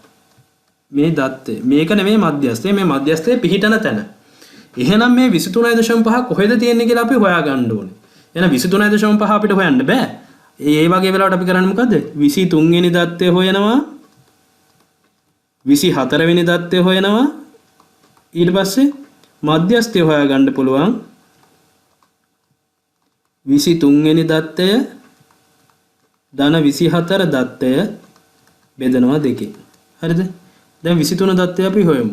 මෙන්න මේක යන්න ලේසි සමුච්චිත සංඛ්‍යාතෙන්. 3යි 13යි. මෙන්න ඒ කියන්නේ මේකේ තියෙනවා 100 ඒවා 3ක්. 120 ඒවා 10ක් තියෙනවා. එතකොට 120 ඒවා 10 ඔක්කොම අපහම කීයක් වෙලා තියෙනවද? 13යි. ඊට පස්සේ 14ක් තියෙනවා 27 ඒවා. එතකොට 13 ඉඳලා 27ට යනකම්ම තියෙන්නේ. කියන්නේ 14 ඉඳලා 14 වෙනේ මේ පිළිවෙලට ලියපුවම අපි කියන ආරෝහණ පිළිවෙල ලිව්වා කියන එක හිතේ ඇඳගන්න. එතකොට 13ක් දැන් ඇවිල්ලා තියෙන්නේ 100 ඒවා 3යි 120 ඒවා 13කුයි ලියවිලා. ඊට පස්සේ 130 ඉඳලා 130 ව තමයි තියෙන 14ක් තව. එතකොට 13 මෙතනට සමචිත සංඛ්‍යාත ඇවිල්ලා තියෙන. ඊට පස්සේ 14 වෙනි දත්තය කියන්නේ 130යි. 15 වෙනි දත්තය කියන්නේ 130යි. ඒ වගේ 27 වෙනි දත්තයට යනකම් තියෙන 130මයි. එතකොට අපිට දැන් හොයන්නේ 23 වෙනි දත්තය. එතකොට 13ට වඩා වැඩිනේ. 13 ඉඳලා කියන්නේ ඔක්කොම තියෙන 27 වෙනකම්ම තියෙන 130 වනේ. එතකොට 123 වෙනි දත්තය එන්නේත් 130යි. 24 වෙනි දත්තය එන්නේත් කීයද? 130යි. එහෙනම් මධ්‍යස්ථ හොයාගන්න පුළුවන් 130 දාන 130 බෙදීම 2. 130 130 යන්නේ 260 යා යන්නේ කීයද? 130යි. එහෙනම් අපිට මධ්‍යස්ථය මෙතනින් හොයාගන්න පුළුවන් 130යි කියලා. ඊළඟට අපි යන් සමූහිත සංඛ්‍යාත ව්‍යාප්තියක මධ්‍යස්ථය කොහොමද හොයන්නේ කියලා. ඒතර දත්ත සංඛ්‍යාව දෙකෙන් බෙදුවාම අපිට මධ්‍යස්ථයේ තියෙන පන්තිය හොයාගන්න පුළුවන්. හරිද? මධ්‍යස්ථය නෙවෙයි මධ්‍යස්ථයේ තියෙන පන්තිය. මධ්‍යස්ථ පන්තිය අර ඉස්සලා අපි මාත පන්තිය හොයාගත්තේ. අන්න ඒ වගේ මධ්‍යස්ථයේ තියෙන පන්තිය හොයාගන්න පුළුවන්. එතකොට මෙන්න මේ මධ්‍යස්ථයේ තියෙන පන්තිය හොයාගත්තට පස්සේ අපිට පුළුවන් මෙන්න මේ කියන සූත්‍රය දාලා ඉවරලා මධ්‍යස්ථය හොයාගන්න. එතකොට මධ්‍යස්ථ පන්තිය හොයාගෙන ඉන්න මොකද මධ්‍යස්ථ පන්තියේ 15මයි ඕනේ, මධ්‍යස්ථ පන්තියේ තරම ඕනේ, මධ්‍යස්ථ පන්තියේ සංඛ්‍යාතය ඕනේ, මධ්‍යස්ථ පන්තියට පෙර සමුච්චිත සංඛ්‍යාතය ඕනේ. එහෙනම් අපි මධ්‍යස්ථ පන්තිය ඉස්සලා හොයාගන්න ඕනේ. මධ්‍යස්ථ පන්තිය හොයාගන්නේ කොහොමද? දත්ත සංඛ්‍යාව දෙකෙන් බෙදපුවාම මධ්‍යස්ථයේ තියෙන තැන අපිට හොයාගන්න පුළුවන්. අපි උදාහරණයක් අරගෙන ඒකත් සාකච්ඡා කරමු. මේ අර අපි ගත්ත මේ උදාහරණය අපි බලමු. මෙන්න අපි මේ සූත්‍රය තමයි යොදන්න යන්නේ. මේ සූත්‍රය යොදන්න නම් අපි මේ සූත්‍රයට අදාළ ටික හොයන්න ඕනේ. එතකොට මධ්‍යස්ථ පන්ති පිහිටීම හොයන්න ඕනේ. මේ දත්ත සංඛ්‍යාතය මේ දත්ත සියල්ලගෙම එකතුව කීයද? 300. නේද? මේ දත්ත සියල්ලම ඉස්සර එකතු කරනවා සිග්මා f හොයාගන්න ඕනේ. මේ සමුච්චිත සංඛ්‍යාතයේ තියෙන ඉඳලා ඔක්කොම කීයද? 300. එතකොට 300 බෙදීම දෙක තැන තමයි තියෙන්නේ. ඒ කියන්නේ 150. මෙන්න මේ 150 පිහිටන තැන තමයි තියෙන්නේ මධ්‍යස්ථ. එහෙනම් මධ්‍යස්ථ පන්ති හොයමු. ඒකට මේ සමුච්චිත සංඛ්‍යාතය අපි අරන් ඉමු.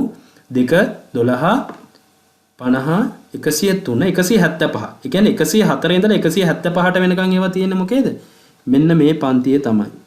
මෙන්න මේ පන්තිය. අපි එතකොට මේක තමයි අපේ මධ්‍යස්ථ පන්තිය වෙන්නේ. මේක හොයාගත්ත 150 පිහිටන්නේ මේ 104 ඉඳලා 175 වෙනකන් තියෙන්නේ මෙතනනේ. එහෙනම් මේක තමයි අපේ මධ්‍යස්ථ පන්තිය. ඉස්සෙල්ලාම අපි ඒක හොයාගන්න ඕනේ. මධ්‍යස්ථ පන්තිය එන්නේ 69.5 ඉඳලා 74.5ට වෙනකන් එන එක. දැන් අපිට ඊටු ටික හොයාගන්න පුළුවන්. මධ්‍යස්ථ පන්තියේ 15මයිම කීයද? මෙන්න මේ යගේ 69.5. ඊළඟ මධ්‍යස්ථ පන්තියේ තරම කොහොමද? 74.5න් 69.5ක් අඩු කරන උත්තරේ 5යි. මධ්‍යස්ථ පන්තියේ සංඛ්‍යාතය 72යි. මේ ඊට පස්සේ යනවා මධ්‍යස්ථ පන්තියේ පෙර පන්තිය. මේකනේ මධ්‍යස්ථ පන්තියේ පෙර කියන්නේ මේක. ඒකේ සමුච්චිත සංඛ්‍යාතය.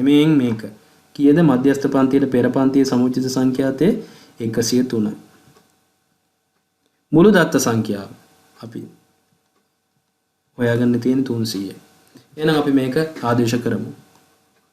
MT සමානයි L හොයාගත්ත නේද? කො 69.5යි. දාන C කියන්නේ 5යි. F කියන්නේ 72යි. N බෙදීම 2 ඒකත් හෙව්වනේ. N බෙදීම 2ම හෙව්වා. 300 බෙදීම 2 කීයද? ඕන 300 බෙදීම 2 කියලාම දාමුකෝ. නැත්නම් 150 කියලා එකවරම දාන්නත් පුළුවන්. ඊට පස්සේ එතෙන්ට එනකන් සමුච්චිත සංඛ්‍යාත හොයාගත්ත 103යි. එහෙනම් අපි මේක සුළු කරමු.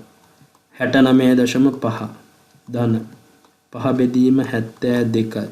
300 බෙදීම 2 කියන්නේ 150යි. 150න් 103ක් ගියාම 147ක් එනවා. නෑ 147 නේ 47ක් එනවනේ.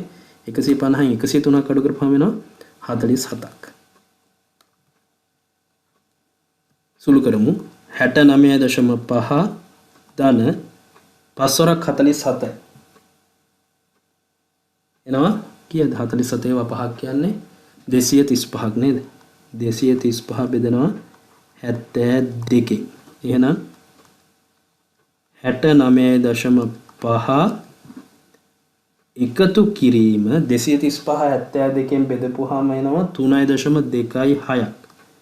එහෙනම් අපිට පුළුවන් අපේ මධ්‍යස්ථය හොයාගන්න මේ දෙක එකතු කරලා එනවා 72.76ක්. මෙන්න මෙහෙමයි අපි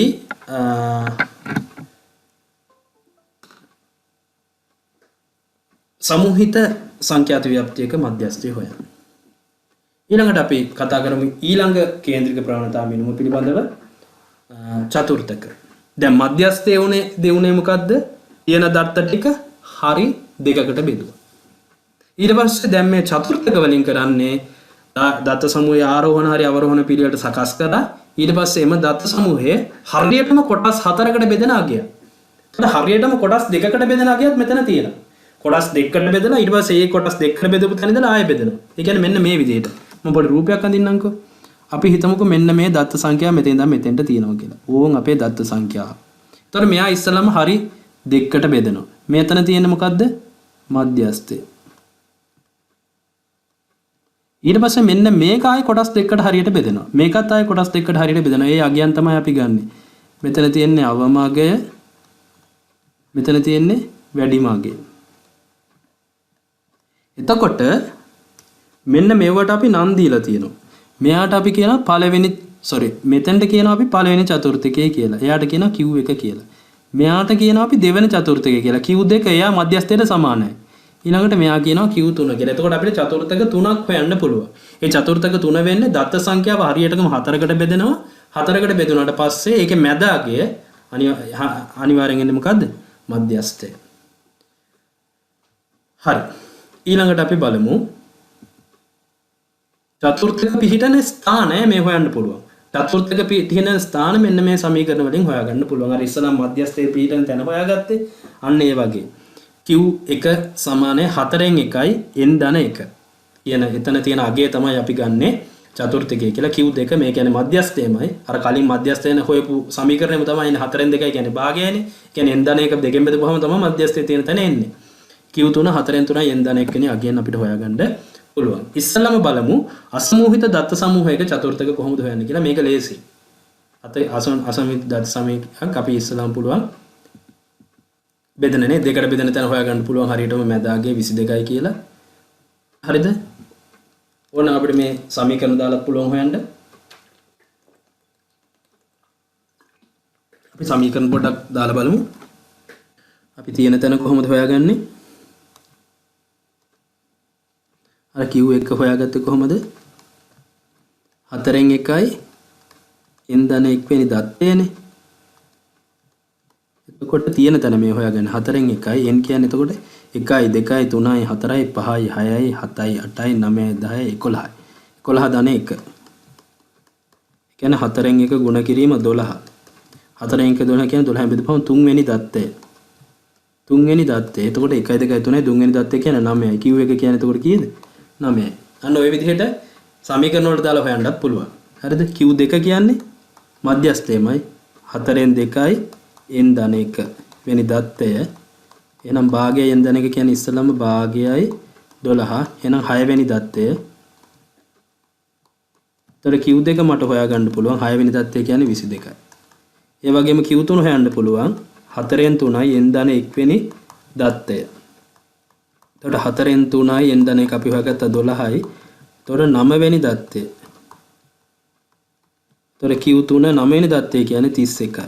මෙන්න මේ විදිහට අපිට පුළුවන් අසමූහිත දත්ත සමූහයක චතුර්ථක හොයන්න. ඊට පස්සේ අපි බලමු අසමූහිත සංඛ්‍යා මේ ඉස්සලා අපි බැලුවේ ඉරට්ටේ ඔත්තේ වෙච්ච එක නේද? දත්ත සංඛ්‍යාව ඔත්තේ වෙච්ච එක බැලුවේ. දැන් අපි බලමු දත්ත සංඛ්‍යාව ඉරට්ටේ වුණාම මොකද වෙන්නේ කියලා. හරිද? ඉස්සලාම අපි හොයාගමු අගේ මෙතන කීයක් තියෙනවද කියලා ගණන් කරමුකෝ. 1යි 2යි 3යි 4යි 5යි 6යි 7යි 8යි 9යි 10යි 11යි 12යි. එහෙනම් අපි මේවා තියෙන තැන් හොයාගමු. Q1 පිහිටන තැන කොහමද? 4න් 1යි 12 ධන 1 නේද? 12 ධන 1 කියන්නේ 13යි. 4න් 1 ගුණ කිරීම 13යි. 13 4න් බෙදපුවාම එනවා කීයක්ද? 13 4න් බෙදපුවාම 13 4න් බෙදන්න අපිට ගන්න පුළුවන් 4 වරක් 3 12යි 3.25ක් නේද දෙන්නේ?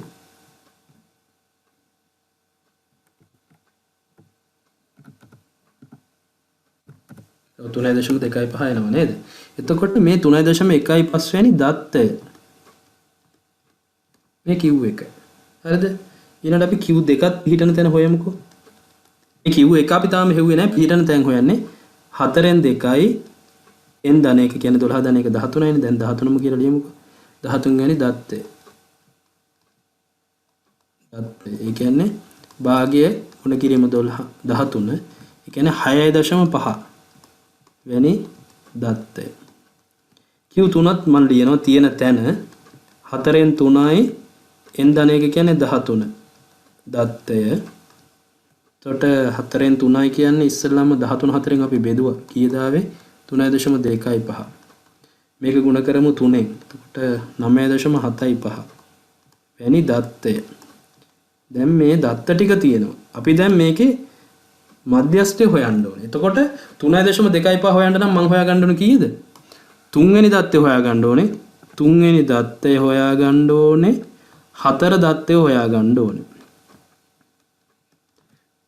3 වෙනි දත්තය 9යි 4 වෙනි දත්තය 11යි. එහෙනම් Q1 දැන් මම හොයනවා. හොඳට බලා ගන්න හොයන හැටි. දැන් 3 වෙනි දත්තයත් 4 වෙනි දත්තයත් නේ. හැබැයි 3යි දැන් 3.5 නෙවෙයි. හරි මැද නෙවෙයි. හරිද? එහෙනම් 9 ගත්තා. 9 ඇවිල්ලා 3 වෙනි දත්තේ. 3.25 වෙනි දත්තේනේ. එහෙනම් අපිට තව 0.25ක් ගන්න වෙනවා මොකෙන්ද? මෙන්න මේ 4 වෙනි දත්තේ 3 වෙනි දත්තේ අතර වෙනස. 4 වෙනි දත්තේ කියන්නේ 11යි. ඊට පස්සේ 3 වෙනි දත්තේ කියන්නේ 9යි. එහෙනම් 11න් 9ක් අඩු කරා. 9 ධන 0.25 ගුණ කිරීම 11න් 9ක් ගියහම කීයද? 2යි. හරිද? එහෙනම් කීයද එන්නේ? 9 ධන 0.5 දෙකෙන් ගුණ කරපුවාම 0.25 දෙකෙන් ගුණ කරාම 0.5යිනේ. එහෙනම් 9.5 තමයි එන්නේ පළවෙනි චතුර්ථකයේ විදිහට. ওই විදිහටම අපි බලමු 6.5 නම් එච්චර ගැටලුවක් නෑ. එහෙනම් අපිට 6.5 හොයාගන්න අපි හොයාගන්න ඕනේ 6 වෙනි දත්තය 7 වෙනි දත්තය. 6 වෙනි දත්තය 7 වෙනි දත්තය. 6 වෙනි දත්තය අපිට එනවා 22යි 7 වෙනි දත්තය 24යි. එහෙනම් මේ කලින් ක්‍රමයට මම මේක හදන්නම් එකම විදිහට හැදෙන්න ඕන හින්දා Q2 සමානයි 6.5 වෙනි දත්තයනේ. එහෙනම් 6 වෙනි දත්තය කියන්නේ 22යි ධන ඊට පස්සේ 0.5ක් නේ 6.5 වෙන්න ඕනේ. මේ 0.5 ගන්න ඕනේ මෙන්න මේ දෙන්නගේ වෙනසෙන්. 24 අඩු කිරීම 22.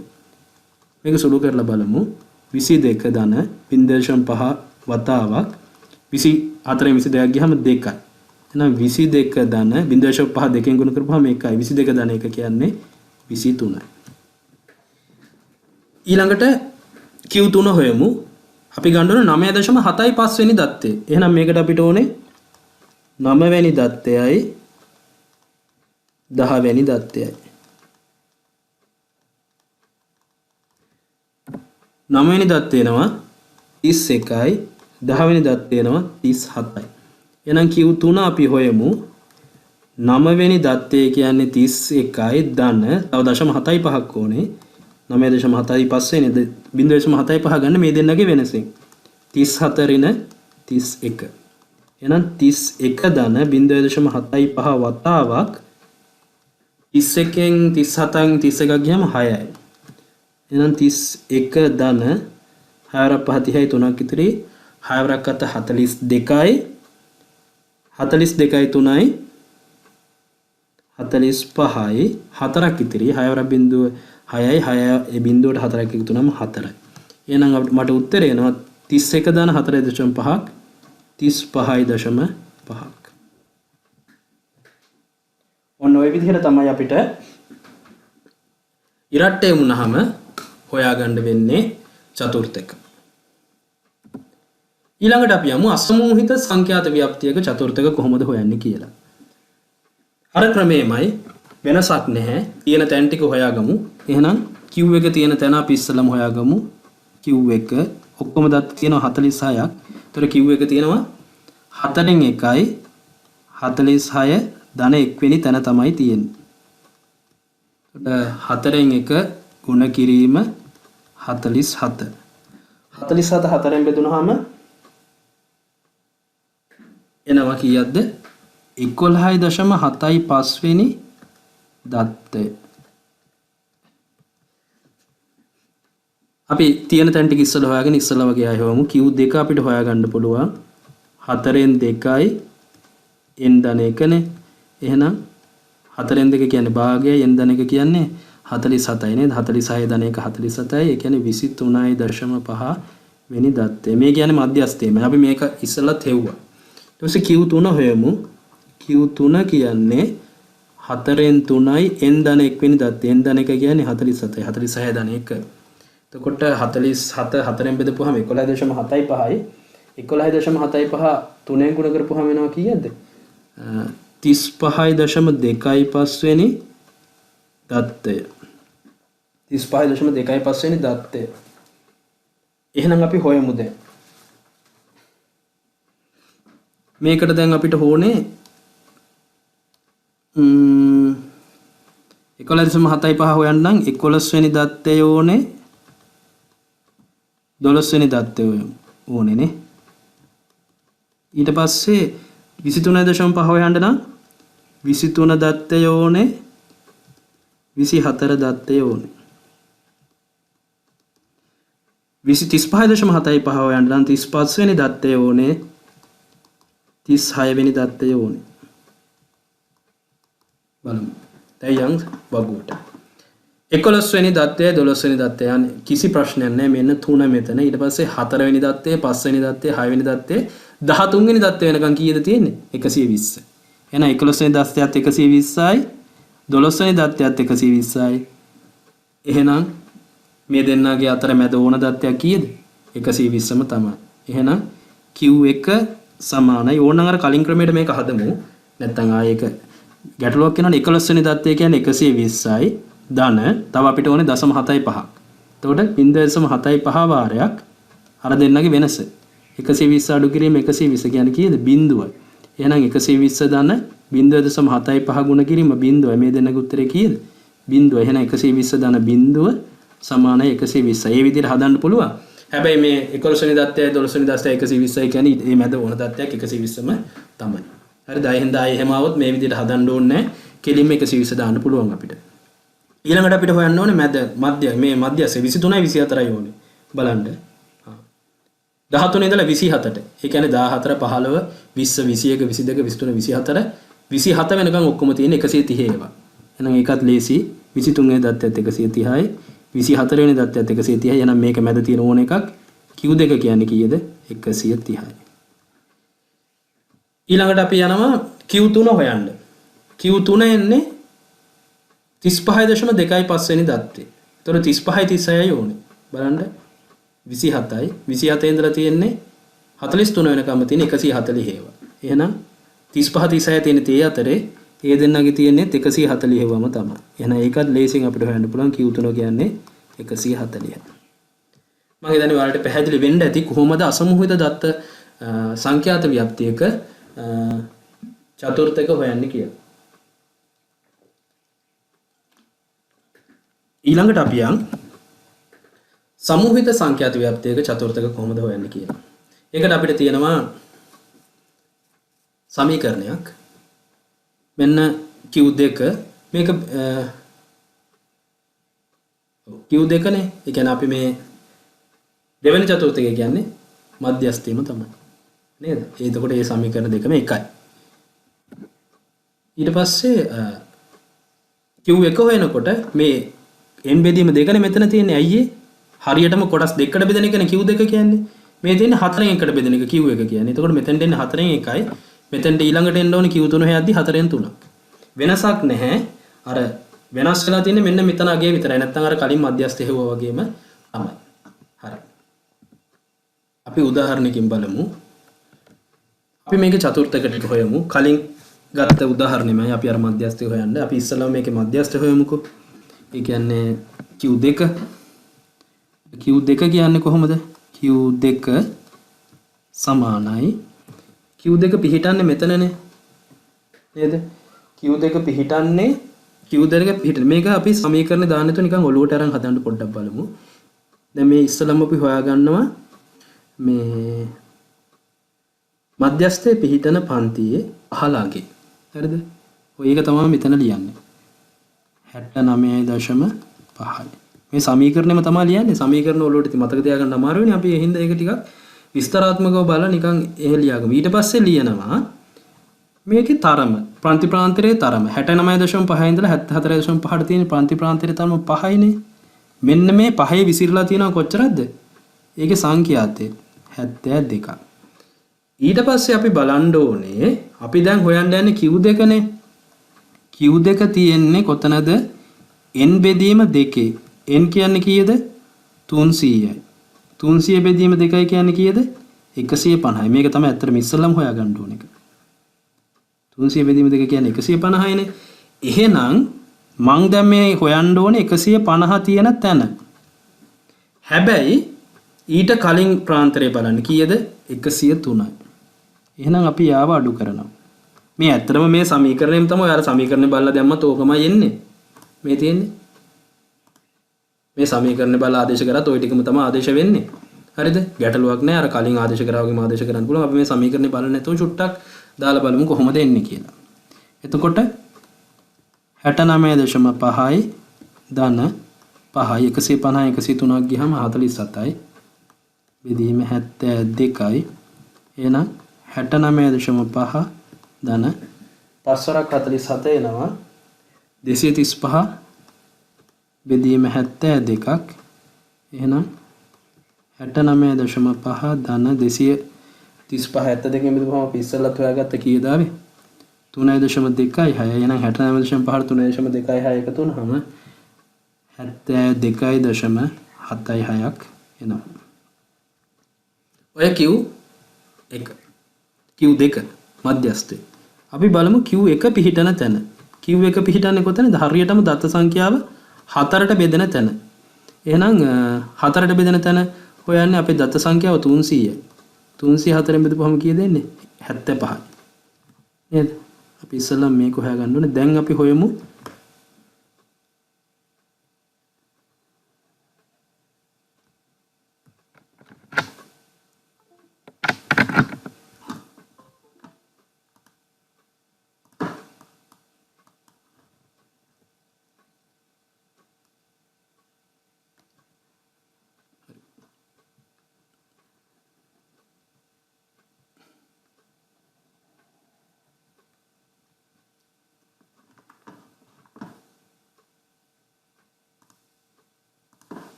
මේක හොයාගත්තනේ.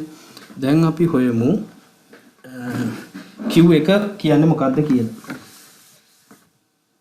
එතකොට මට හොයන්න පුළුවන් Q1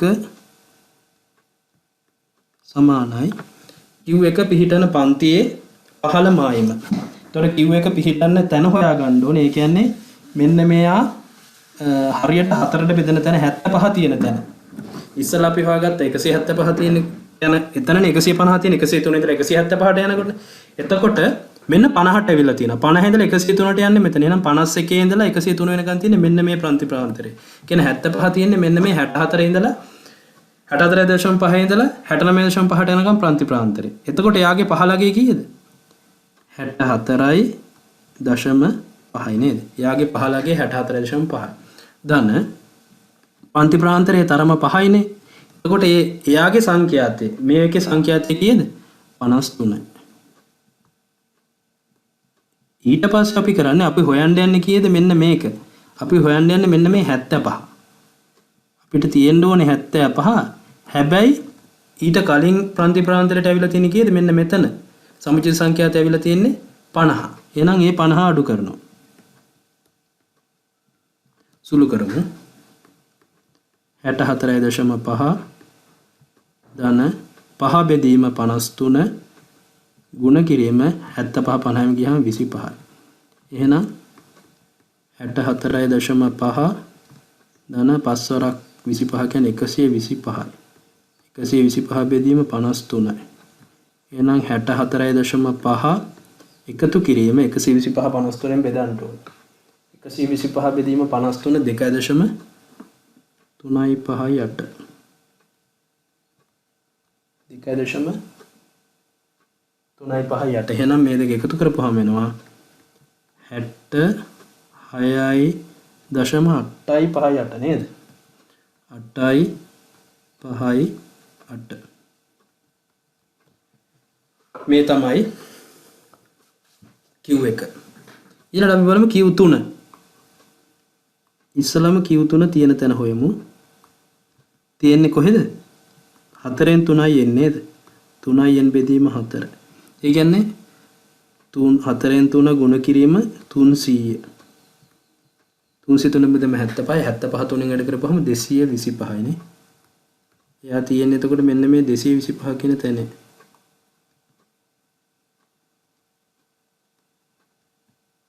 මෙන්න මෙතන තමයි තියෙන්නේ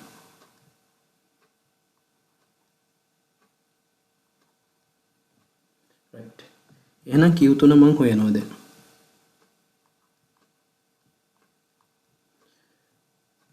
225 තියෙන්නේ මෙන්න මෙතන 224 එනකන් ඇවිල්ලා තියෙනවා ඊළඟ 225 තියෙන්නේ ඊළඟ ගොඩේ 262 වෙනකම් තියෙන්නේ එතෙන්ට එහෙනම් යාගේ පහළමායිම 79.5 එකතු කිරීම ප්‍රතිප්‍රාන්තරයේ තරම යාගේ 5යි එයාගේ සංඛ්‍යාතය 38යි ඒ ප්‍රතිප්‍රාන්තරයේ සංඛ්‍යාතය 38යි අපිට ඇත්තටම මේ හොයාගන්න ඕනේ කීයද 225 තියෙන්නේ කොහෙද කියලා හැබැයි අපිට ඇවිල්ලා තියෙන ඊට කලින් 224ට එනකන් ඇවිල්ලා තියෙනවා නේද එහෙනම් 224ක් අඩු කරනවා right මේක සුළු කරමු 79.5 ධන 225න් 224ක් ගියාම එකයි නේද 5 ගුණ කිරීම 1 බෙදීම 38 79.5 ධන 5 බෙදීම 38 5 බෙදීම 38 කියන්නේ 0.13 එහෙනම් 79.5ට 0.13ක් එකතු වුණාම 79.6යි 3යි කියලා අපිට හොයාගන්න පුළුවන් තුන්වෙනි චතුර්ථකය. මෙන්න මේ ආකාරයට අපිට හොයාගන්න පුළුවන් සමූහිත සංඛ්‍යාත ව්‍යාප්තියක චතුර්ථක. ඊළඟට අපි අවසානයේට කතා කරන්න යන්නේ ප්‍රතිශතක පිළිබඳව. එතකොට මේ ප්‍රතිශතක කියන්නේ දත්ත සමූහයක්. ඉස්සර දැන් අපි ඉස්සල්ලාම කතා කරා මොනවද? මධ්‍යස්ථය. මධ්‍යස්ථයෙන් දෙකකට බෙදුණා. ඊට පස්සේ චතුර්ථක වලින් හතරකට බෙදුණා. දැන් අපි කතා කරන්න යන්නේ ප්‍රතිශතක පිළිබඳ. ප්‍රතිශතක වලදී වෙන්නේ දත්ත සමූහය හරියටම කොටස් 100කට බෙදෙනවා. හරියටම කොටස් 100කට බෙදෙනවා. 100කට බෙදලා තමයි එතනින් ගන්නෙ. එතකොට අපි ප්‍රතිශතක පිළිහෙන ස්ථානයේ මෙන්න මේ වගේ සමීකරණ වලින් හොයාගන්න පුළුවන්. එතකොට p මේක 100ට යනකම් තියෙනවනේ. එතකොට p1 කියන්නේ 1 බෙදීම 100 n ධන 1 වෙනි අගය.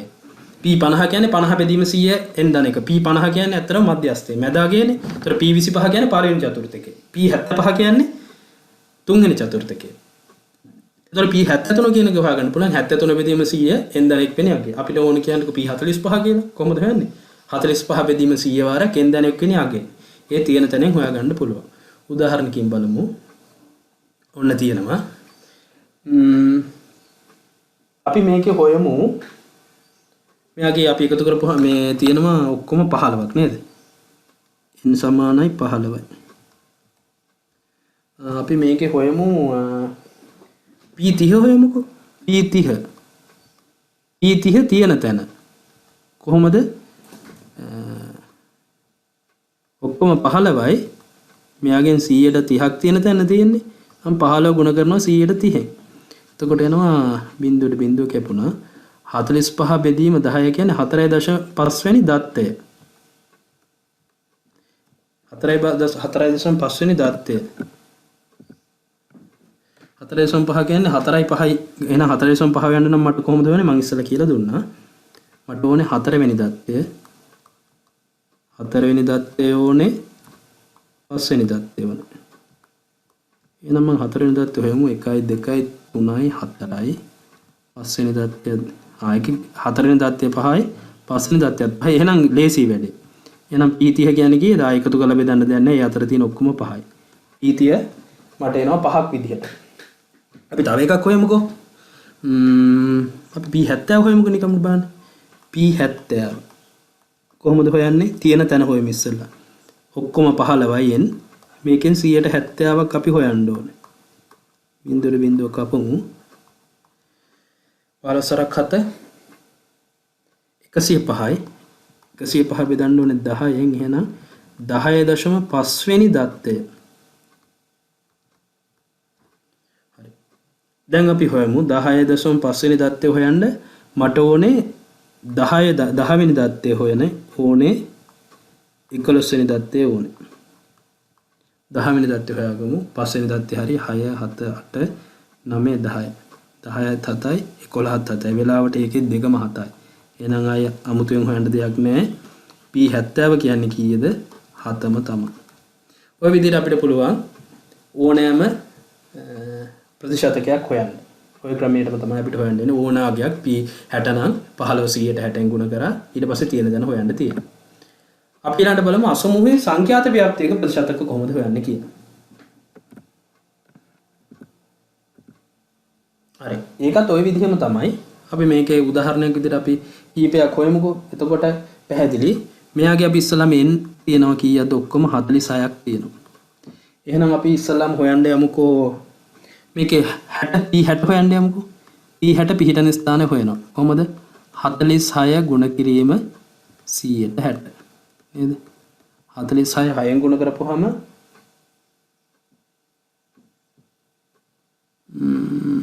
6න් ගුණ කරලා 10 වරක් 6 36 3ක් ඉතරේ 24 3යි 27. 27 බෙදීම 10යි. එහෙනම් 27.6 වෙනි දත්තය. 27.6 වෙනි දත්තය හොයන්න ඕනේ. එහෙනම් අපිට ඒකට ඕනේ 27 දත්තය ඕනේ 28 දත්තය ඕනේ. 27 දත්තය. 27 දත්තය මෙන්න මේක. 27ට එනකන් ඇවිල්ලා තියෙන්නේ මෙතෙන්ටනේ. ඒතර 27 වෙනි දත්තය තමයි 130. 130.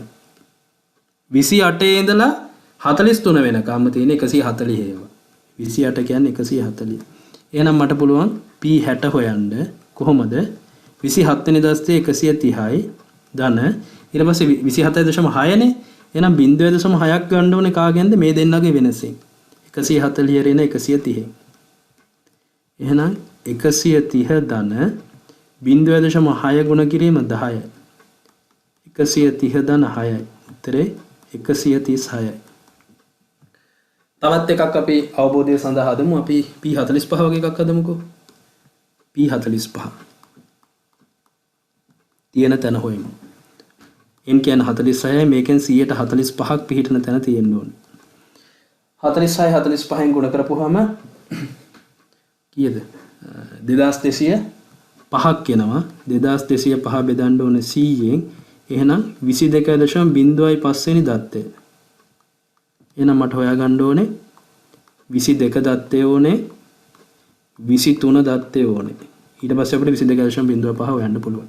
22 දත්තය ආයක ලේසි මේ 13 ඉඳලා 27 නේ. ඒතර 22 දත්තය කියන්නේ 130යි. 23 දත්තය කියන්නේ 130යි. එහෙනම් 22.05 කියන්නේ 130ම තමයි. එහෙනම් p45 මට හොයාගන්න පුළුවන් 130යි කියලා. ඊට පස්සේ අපි අවසාන වශයෙන් කතා කරමු සමූහිත සංඛ්‍යාත ව්‍යාප්තියක කොහොමද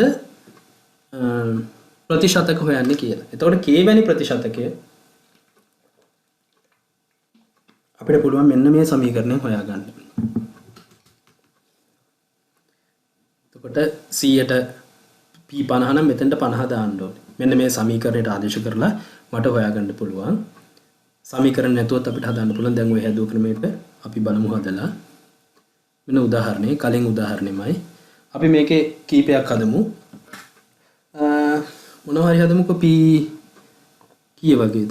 p83 වගේ. ඒ වගේ අපි ඉස්සෙල්ලා හැදුවේ නෑනේ. p83. පිහිටන තැන හොයමු. p83 පිහිටන තැන කොහොමද යන්නේ? ඔක්කොම දත්ත 300යි. 300න් 183ක්. බිඳුවේ කැපිලා ගියා. 3 අරක් 3 9 3 අරකට 24යි. 249 වෙනි දත්තය. දැන් අපි හොයන්න ඕනේ 249 වෙනි දත්තය. 249 වෙනි දත්තය කොහෙද තියෙන්නේ කියලා බලන්න ඕනේ. මෙන්න 224ට යනකම් මෙතන තියෙනවා. ඒතර 225 ඉඳලා 249 වෙනකම් තියෙන්නේ මෙන්න මෙතන. නේ ඔතන තියෙන්නේ. එහෙනම් අපි හොයමු. එතකොට මෙතනින් පටන් ගමු.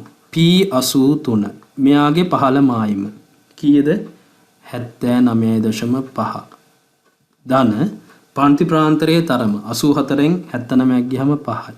එයාගේ සංඛ්‍යාතය 38යි. අපිට හොයාගන්න ඕනේ 249 වෙනි දත්තය.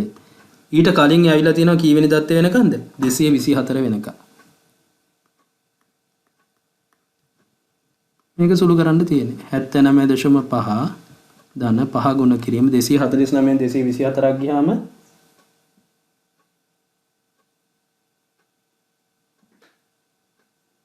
කීයද දෙන්නේ? 49 24ක් ගියාම 25යි නේ. 25 බෙදීම 38යි. එනවා 79.5 බෙදීම 125 බෙදීම 38ක්. එහෙනම් උත්තරේ 79.5 ධන 125 38න් බෙදපුවාම 3.289ක් එනවනේ. එහෙනම් P83 මට හොයන්න පුළුවන් 78යි 3 82යි නේ.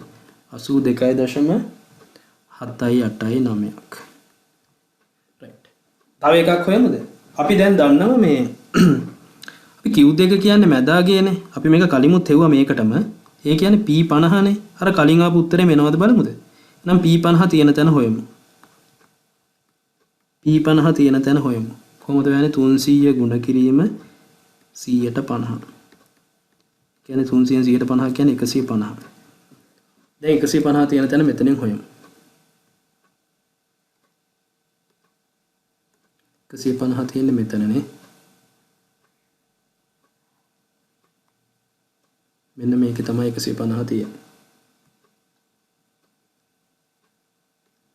එතකොට දැන් මම කෙලිම P50ම හොයන්නම්. 150 තියෙන මේ නිල් පාටින් ඇඳපේ කියන්නේ එයාගේ පහළ මායිම 69.5යි. ධන ඒකේ පන්තියේ තරම 5යි. එයාගේ සංඛ්‍යාතය 72යි. අපිට ගන්න ඕනේ 150. 150ට තියෙන එකට කලින් තියෙන 103. එහෙනම් මේක සුළු කරමු. 69.5 ධන 5 ගුණ කිරීම 150න් 103ක් ගියාම 47 බෙදීම 72. එහෙනම් 69.5 5 ගුණ කිරීම 47 එනවා. අපි මේක කලින් හෙව්වා නේද?